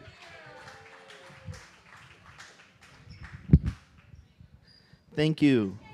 Hello, my name is Shane Nelson. Thank you. They like it, Brian. I'm 33 years old. I have an adult male roommate. Yeah, we're not related. We're not in a relationship. I just live with a 50-year-old man. That's cool, right? It's cool when a few dudes live, like, dudes living together is pretty cool until you get too many dudes, because once you have too many dudes living together, you become an army, and that's not cool. There's enough armies, dude. And let's say me and my friends, we make an army by accident. Now we need a war. It's a whole thing I was thinking about on my way here. I live with an adult 50-year-old man, dude. And the other night, I was sitting on the couch, and my roommate looked at me, and he said, "Hey, man, I have to give you a heads up. The fridge is really cold." I was like, "That's a good thing. That's what it's supposed to be cold, right?" He's like, "No, dude, I turned up the setting." And so I went in my fridge to look at the settings, and there's 5 settings of different cold. Number 3 is called normal, which is what I'm assuming you all have your fridge set on. Normal. We went past normal, way past normal, all the way to number 5, which is marked really cold. Our fridge is freezing. Our fridge is so cold that the crisper has become a freezer. So there's a freezer on the top and the freezer on the bottom of my fridge. I had a cabbage in the crisper, frozen solid. Frozen solid cabbage. Not good. But the milk, one layer up, right on the edge. It wasn't frozen. It wasn't slushy. It was just like the coldest milk can be. I say milk like that we're going to have to get over it. Milk, I'm just going to say it 20 times so you guys can get used. Milk, milk, milk, milk. Dude, I'm from the Midwest, dude. That's how we say milk. People are super kind in the Midwest. I went to see my parents in Bemidji recently, and I was pushing a shopping cart in Aldi's, which is a wonderful store, and I ran over this young lady's foot, and she goes, "Oh, I'm sorry." I was like, "Don't let it happen again." Minnesota nice, baby. I've lived on Maui. I moved here originally in 1999. I left for high school, and then I came back. I've been out here for about 15 years. And I I try not to talk pigeon because I feel like I'm a poser if I speak pigeon. But I caught myself the other day. There's one time I will talk pigeon, which is when I'm talking to my pit bull. I'll say things to my pit bull like, you like go beach? You like go park? He's like, I like go park. I'll be eating at the table. I'll be like, hey, brah, you like scraps? Just with my pit bull, baby. A few weeks ago, there's a comedy on Tuesday nights at Vibe in Kihei. It sucks. It sucks. We're very thankful for it, Morgan. Morgan's our host. He's a wonderful host. But it's brutal. It's like it's where you go to become a man and find roommates. 50-year-old roommates. I was like, you want to go back to my place and pay rent with me after this? Dude, a few weeks ago, I picked up a girl afterwards, and I brought her back to my place, and we were, I'm not going to say making love, we were having sex, and I warned her, I was like, hey, I have a roommate, so we have to be quiet. And then as soon as the sex starts, she starts being loud right away. No quiet. And you can't tell a woman to be quiet during sex. It kind of ruins it, right? So I was like, okay, I'm just going to cover her mouth. So I put my fingers on her mouth, and then she started sucking one of my fingers, and I was like, I tried to cover her mouth a little bit more. She starts sucking another finger, and now I realize the only way forward is all the way in. So I put all my fingers in her mouth, and I was like, I am going to make, let me finish. I said to the girl that night. I'm going to leave on that. Thank you for having me. That was very fun. Goodbye. My name is Shane Nelson. Great job, Shane. Shane Nelson, ladies and gentlemen. What, are you trying to make me laugh? Trying to make me come, motherfucker? What was that shit? Fingers in the mouth. Whatever happened to just looking someone in the eyes, huh? I guess that can only be done from so many positions. All right. Coming up next to the stage, somebody with an instrument, but I think he promised jokes. He promised. He's like, I don't know what I'm going to do. I don't know what he's going to do either. If you know him for his reputation, you have no clue what he's going to do. Give it for Mr. Brian Michaels. How the fuck are y'all doing tonight? Make some fucking noise, Bahia. Come on. Bunch of dead-ass motherfuckers. I just carry this around because it looks cool. I can't play it or anything. Fuck. Just pick up hippie chicks on the fucking strip out here, you know? That's what I'm doing. I've been divorced recently, like 3 years ago. Give it up for divorce. Fucking A. It's way better than being married. Actually, I'm still married on paper for tax purposes.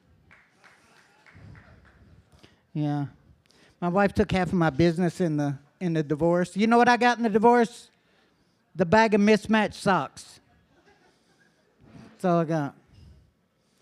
Man, that's a quiet room. Like, y'all didn't have a fucking bag of mismatched socks. Anybody in here married? Just one fucking person? That's why y'all hoes is out here all the time. I'm out here, Captain Saving the Hoe. These bitches, they're everywhere.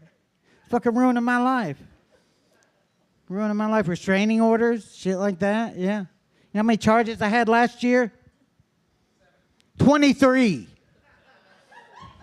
Yeah, 23.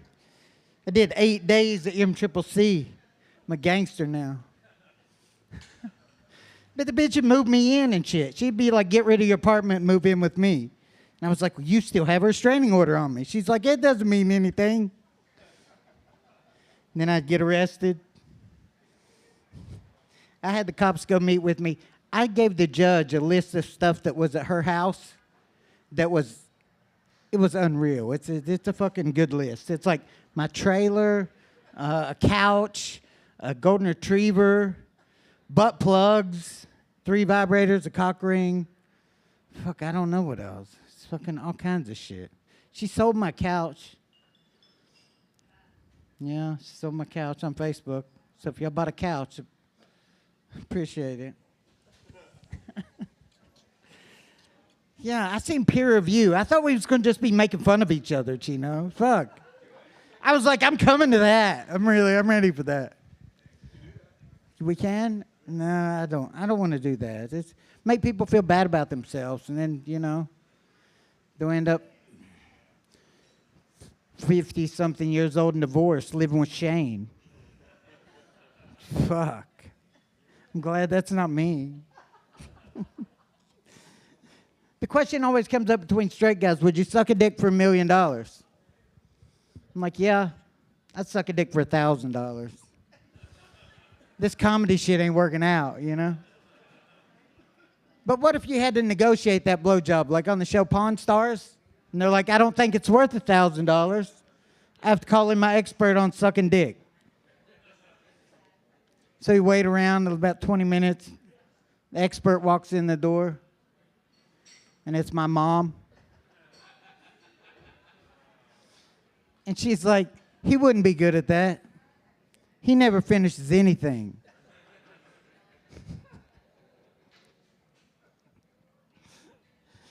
Man, y'all are an attentive crowd, but a very quiet crowd. Y'all should heckle or something. Fuck. Peer review. What the fuck is that, Chino? Sometimes you got to do some things in comedy you're not comfortable with, right? Like suck a dick for $1,000. It's 20 on it. Hey, is your dick stinky, Jimbo? I know it is. So I wrote a song about it. You like to hear it? Here it goes. Every day a star is born, but you might have to start in porn. Then you wake up in the morning, and your butthole is all torn. As you're reaching for the sky, sacrificing your brown eye. If you have to screw a guy, just make sure that you are high. 'Cause if you want to be famous, you got to take it in the anus. If you want to be on Netflix, gonna have to suck a few dicks. If you want to be on TV, you might have to touch a PP. 'Cause to make it in LA, you're either Jewish or you're gay. When you get up on the stage, and you're trying to get paid, but before you got it made, somebody's surely getting laid. Sometimes you have to play the game, chasing your fortune and your fame.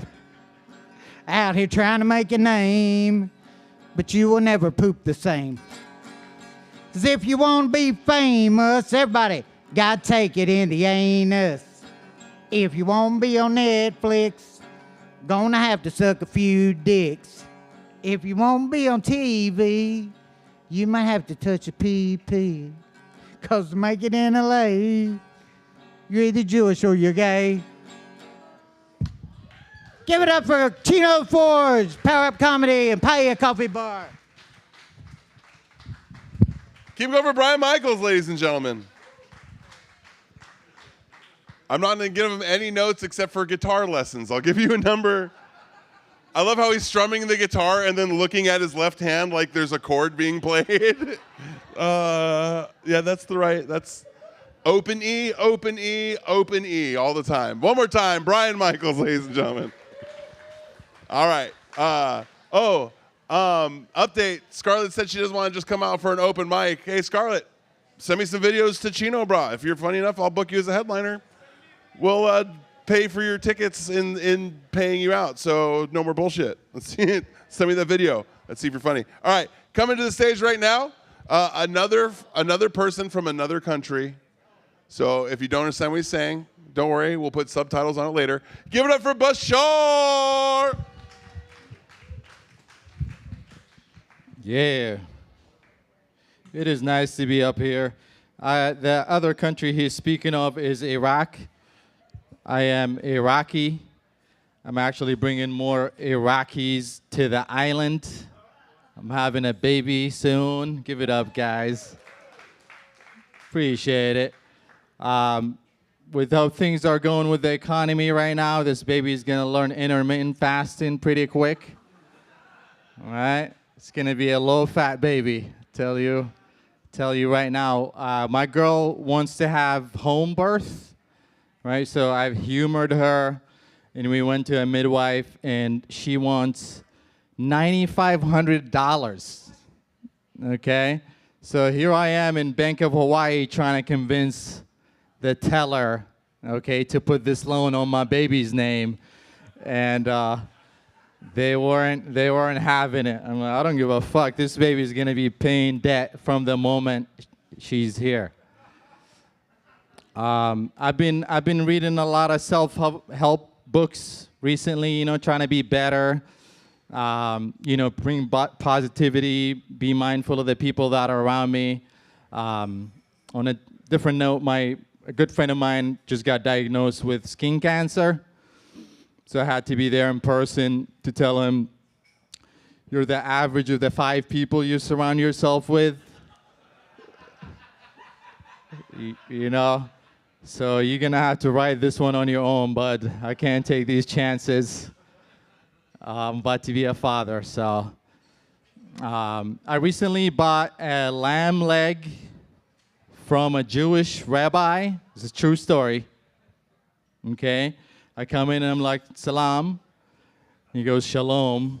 Right? And I'm like, is it halal? And he's like, yeah, it's kosher. Right? And it just dawned on me how much, you know, we're similar in a lot of ways. We both circumcise our kids, you know, without them consenting for it, right? And I also thought of like, why is the rest of the world hate our guts, right? It all makes sense. Everybody just want to eat bacon and drink beer, and we're here just no fun for everyone. Okay. Yeah, so where we go from here, I wanted to talk about some of that stuff that might be fun. We've been fighting about a temple for the last 3,000 years, and I figured if we just treat it like an Airbnb, might be a better move for everybody, right? Friday for Muslims, Saturdays for Jews, and Sundays for Christians, right? But of course the rabbi was like, well, it was promised to us. So I killed the rabbi. I did. Okay. All right. Where are we going with this? Where are we going with this? The World Cup, the soccer World Cup is coming up. You guys give it up if you're gay. No, we watch. No, actually, Iraq made it to the World Cup. It's kind of turned into some DEI type of stuff right now. It used to be 32 countries. Now it's 48 countries. Iraq made it, and I get a family member calling me, and he's like, hey, cousin, I'm trying to watch these games. If you can sponsor my visa. And I was like, here's the thing, Osama. We are going through a lot as a country right now. Okay, so the one thing I'm not going to do is to sponsor another Iraqi to come into this great nation. I actually had to dilute my own baby to bring it to this world. My girlfriend is half white, so... okay, so I told him to lose my number. That's actually my cousin. Okay, guys, you've been very tolerant. Thank you for paying attention. My name is Bashar. Keep it going for Chino. Keep it going for Bashar, ladies and gentlemen. I'm finalizing the show, so I don't have time for notes anymore. Bashar, talk to me for your notes. We have 1, 2, 3, 4, possibly 4 more comedians left, and only so much time to do it. So we're going rapid fire. You guys ready for the home stretch? Just a few more left, and we can call it a night. You guys ready? Then give it up for your next comic, Mr. E.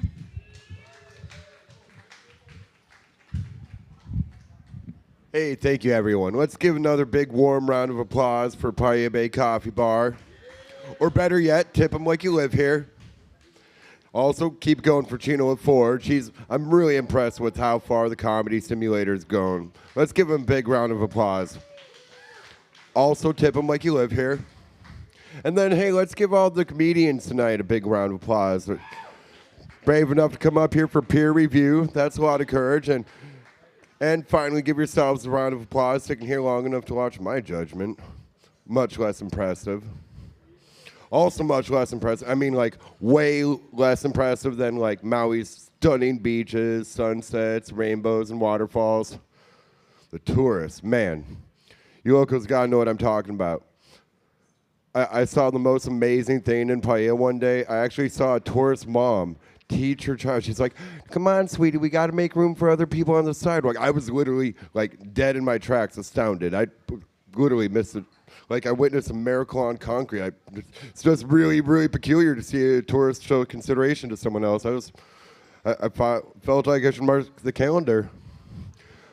But it seems like Maui is just so stunningly beautiful. It leaves the tourists cross-eyed. It's really the only way to explain why they're always 20 feet outside of the crosswalk.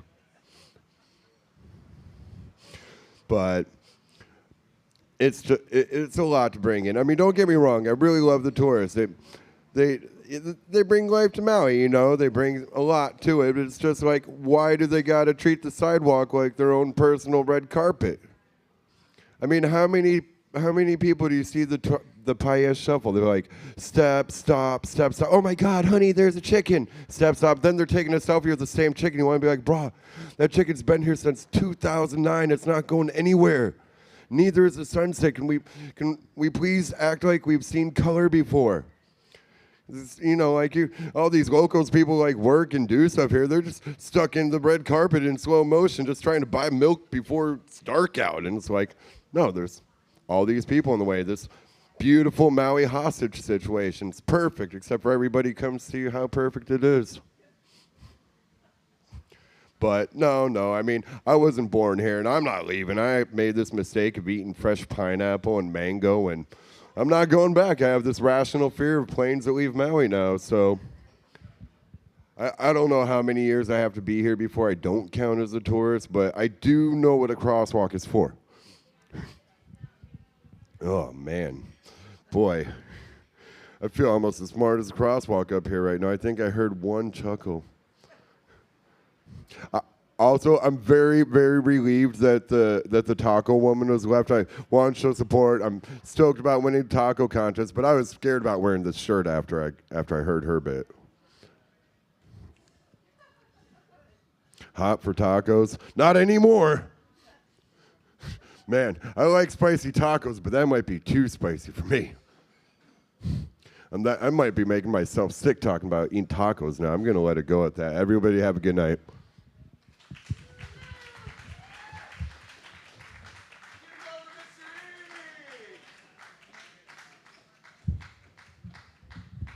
I'll give you notes later if you want them, but top comment for that one was Brian Kirk. He says, you look like you go to the gym to shower.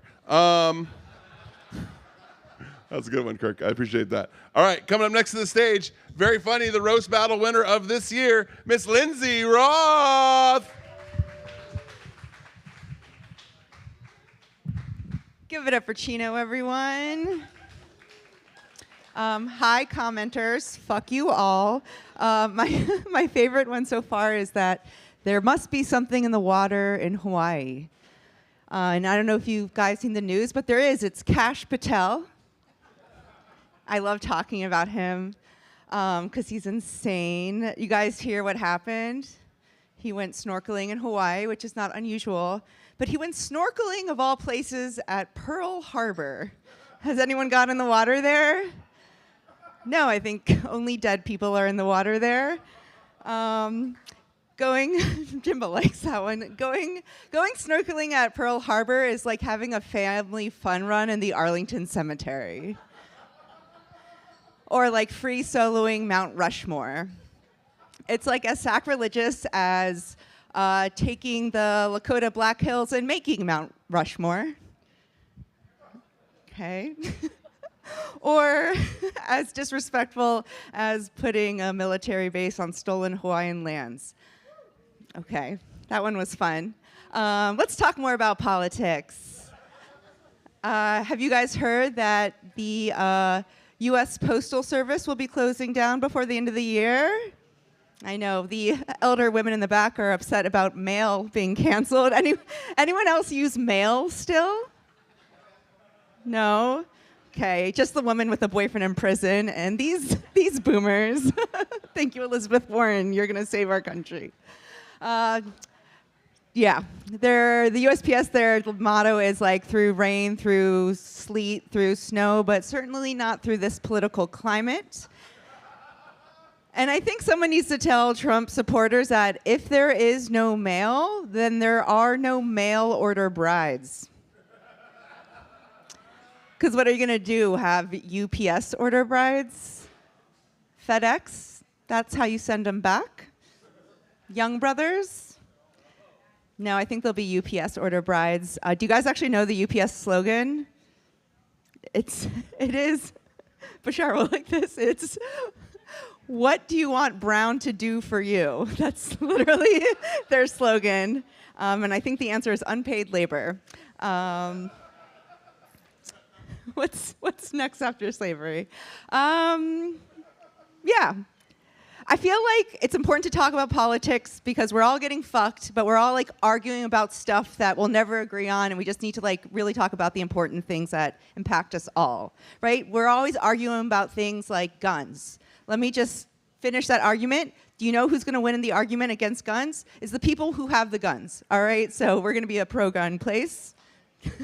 That's terrifying. Legally, there's no way you can own a gun, sir. We also argue about abortion, and let's just face it, the pro-life people are always going to win because the pro-abortion people aren't making any more voters. I think it's more important that we talk about things that are going to impact all of us, like why are overdraft fees legal? I know that affects everyone in here. You all seem very poor. Or what else? Oh, I think my favorite is like car registrations. Has anyone had to do one of those recently? How much? They're like $200. No, no one has a registered car here. Dan. Okay, so a car registration is when you register the car with the government, and it costs like $200 in the state. I don't know about other places, and I just don't understand why you have to do it every single year. It probably costs more money to like take it off of registration than leave it on, and cars don't usually change, right? Like, why would you have to update that? You like got rid of your truck nuts and now it identifies as a hatchback? All right, thank you guys. My name is Lindsay Roth. Give it up for your hosts. Great job, Lindsay. Lindsay Roth, one more time. All right, coming up next to the stage, you remember him from last week and the week before. There's no introduction for him other than his name. Give it up for Uncle Squeedy.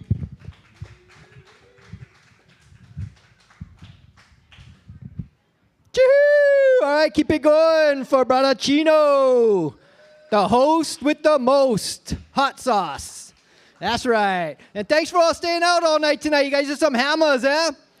All night here, listening to us funny comedians. Our stoke tonight is peer help, yeah, because it's only my third time up here, so I get plenty to learn, so I like some feedback.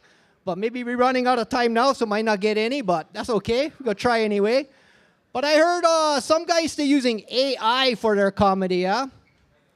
I don't know about that. I don't know if that's right. It's not too pono. All I get for say about that is, I ain't gonna do none of that. All these jokes is 100% original. I guarantee you that. And one other thing I heard about being one stand-up comedian is everybody's saying you gotta have stage presence. Stage presence. I'm looking at all the other guys coming up here. I don't see anybody with presence. And I'm wondering, who's supposed to bring the gifts? You guys bringing the gifts? Or I gotta bring them? I love presents. Okay. That one never worked, yeah? Nobody like presents. Thought everybody like presents. Okay. Well, another thing I know about, I figure about being a stand-up comic is sometimes you gotta just slow down, eh? Cannot go too fast. Gotta let that suspense build a little bit, eh? Just like driving these roads around up country nowadays, you gotta slow down, eh? No more choice because they get speed bumps everywhere. And I seen this guy on Facebook. He moved the county take all the speed bumps out. But he said because it's ruining our automobiles and messing with our mental health. For real, that's what he said. But I figure if your mental health getting ruined by speed bumps, your mental health not too good already. And one other thing I heard is they keep changing the names of the speed bumps. You know why? Because first they would call them speed bumps, but then all the coke addicts was getting triggered. So then they wouldn't call them speed humps, but then all the sex addicts was getting triggered. So then they wouldn't call them speed tables, but then all the food addicts was getting triggered. And now the latest one I seen, you ain't go drive Highly Miley. They calling them speed cushions.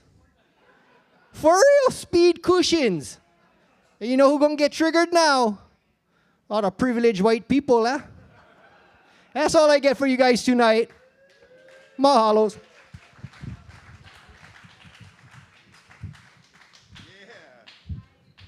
Uncle Squiddy, ladies and gentlemen. Tell him like how it is. Get it for Uncle Squiddy. All right. Coming up next to the stage, a person who goes by a name that's not just a name, but also a noun. It's time for me to give you space. Space!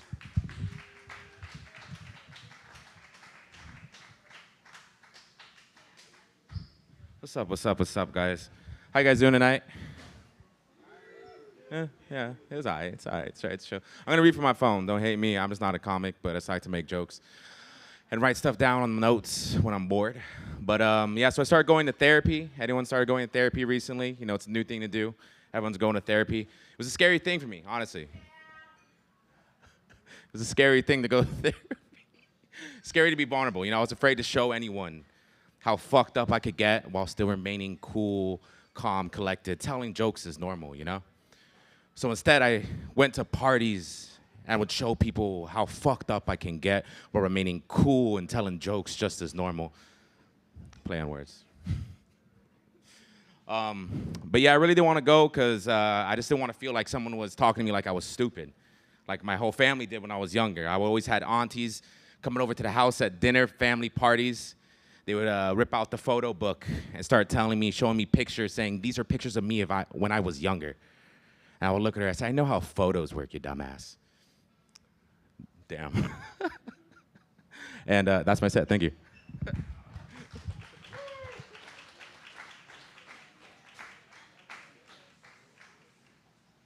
Give over space. Apparently, space and time are related. If you, because that was a fast set. All right, coming up next to the stage, Mr. Man Bun himself, Eddie V.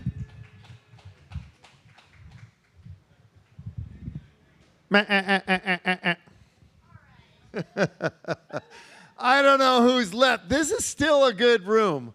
It just needs to get warmed up a little. I've got some really exciting news. Just the thing to warm everybody up. Guess what? It's my birthday on Friday. Yes! And guess what else? Mandalorian is coming out. I'm a freaking nerd. I already bought 10 tickets. I bought out a whole row in the theater. Shit's gonna be crazy. And I figured out, this is really cool. I figured out how like the key to longevity. And Dove might know this already. This is cool. Every birthday, I add on 4 years. So when in 2029, I will be 69. And I will be 69ing a 49-year-old hippie chick, which is still in my wheelhouse, by the way. But she's going to want to know the key to this crazy longevity, right? I mean, I don't know. Maybe. But I think it's genius. We lie about being older, you know, when we're young, so we can get into bars and stuff. True story. I took my license and I erased half of the 8 and made it a 3. So I was born in 1963, so I could get into the bars. And it was still like doable. I was like, 23, 24, you know. I was tall, so I got away with it. So it was really interesting. And let me just dig in my little scenario here. The one thing that happened to me, I went out with this hippie chick. It's funny, man. She told me, this is a true story, that she used to put no, she did actively put peanut butter on her pussy. And she would let her German Shepherd lick it off. I have never been so jealous of a German Shepherd. Okay, scented tampons. Scented tampons. How about ragu scented? I hear nope. Hey, it's the end of the night. Oh, it's gonna get weird. It's like my dear Uncle Earl said. Oh, God bless, rest his soul. Uncle Earl was amazing. Uncle Earl was so cool. You know what he would tell when the old ladies would come, because he worked at the hardware store, and they'd come in, do you have any mothballs? And he would say, no, but we got a large assortment of butterfly nuts. That's good old Uncle Earl. He was good. My buddy and I were arguing about who's got the best breasts, in Hollywood, and it's a real tit for tat. He was going to keep me abreast of the situation, but oh yeah, wah wah wah. But it's he's got it's so. I'm not going to do that. It's utter nonsense. Okay. So I want to pitch a new reality series called How to Catch a Redditor. So Big Dad Energy, did you in fact contact Cecile the Seal, and say these statements, or like big, How to Catch a Redditor. Okay, Hawaiian Hammer 808. Did you, in fact, catch so-and-so? I'm working on it. How to Catch a Redditor. I'm Eddie V. You guys are amazing. Eddie V, ladies and gentlemen. That's disgusting that dog was eating peanut butter out of her vagina. But I bet that dog had a really nice coat. Just think about all of that peanut oil. All right. We got, I believe this is the last one for the night. Kai boy, Kai, you ready? Kai, you ready? All right, last set of the night. Ladies and gentlemen, I will be announcing the audience member of the night after this. You'll get free hot sauce and comic of the night. Give it up for Kai.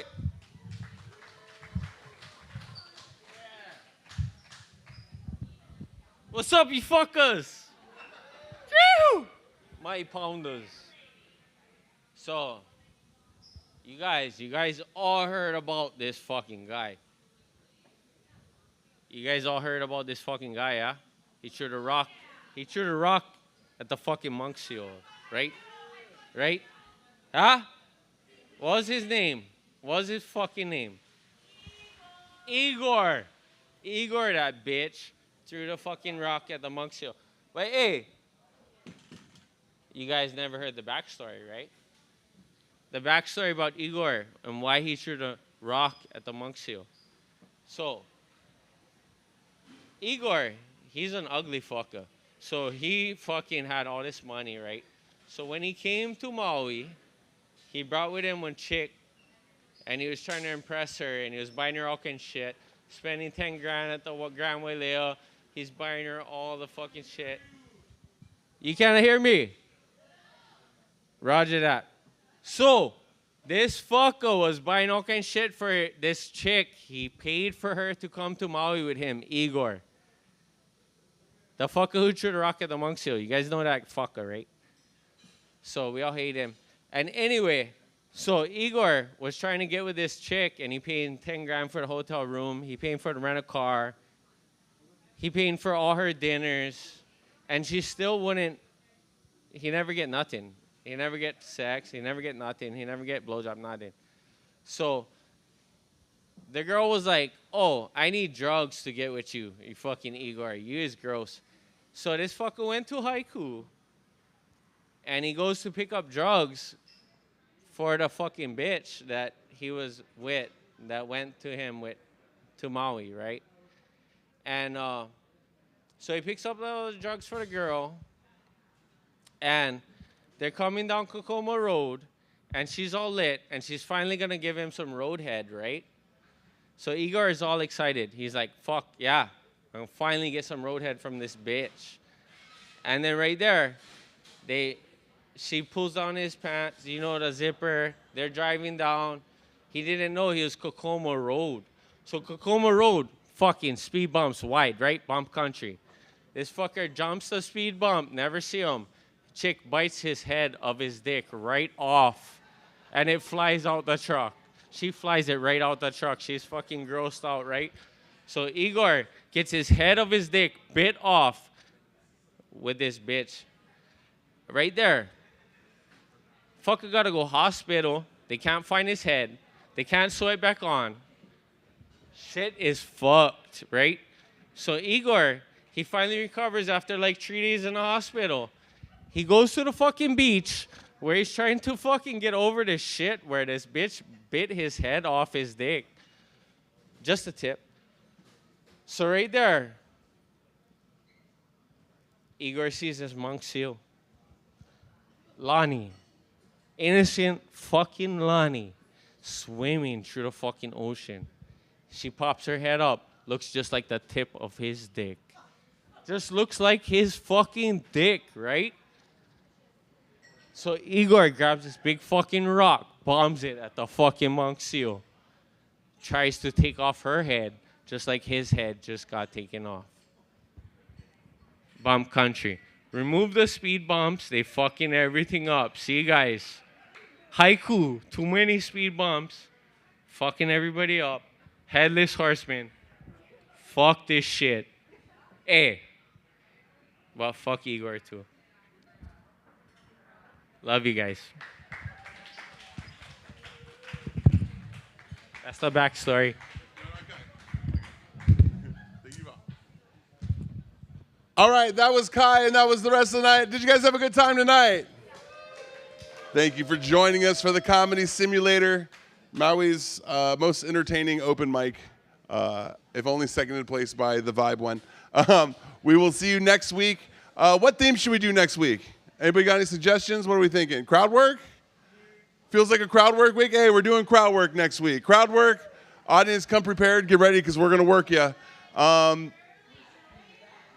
What was that? Yeah. I'm going to start announcing the topics 1 week in advance so people can prepare for them a little bit better. Audience member of the week got their sauce already. Congratulations. Thank you for joining us. Who do you think comic of the night was? What are we thinking? Throw out some names. What was that? Kai? I don't think so. The big guy, Charles? Yeah, I think he left. Charles was funny. Charles was funny, but he left already. I'll get into contact. I think it was Charles. What do you guys think? Charles?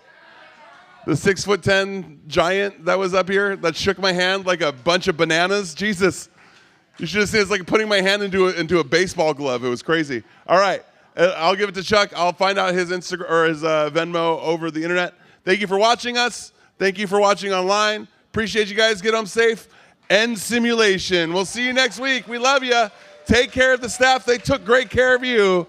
Give it up for all of our people at Paia Bay Coffee and Bar. They've been doing wonderful tonight. Give it up for them one more time. One more time.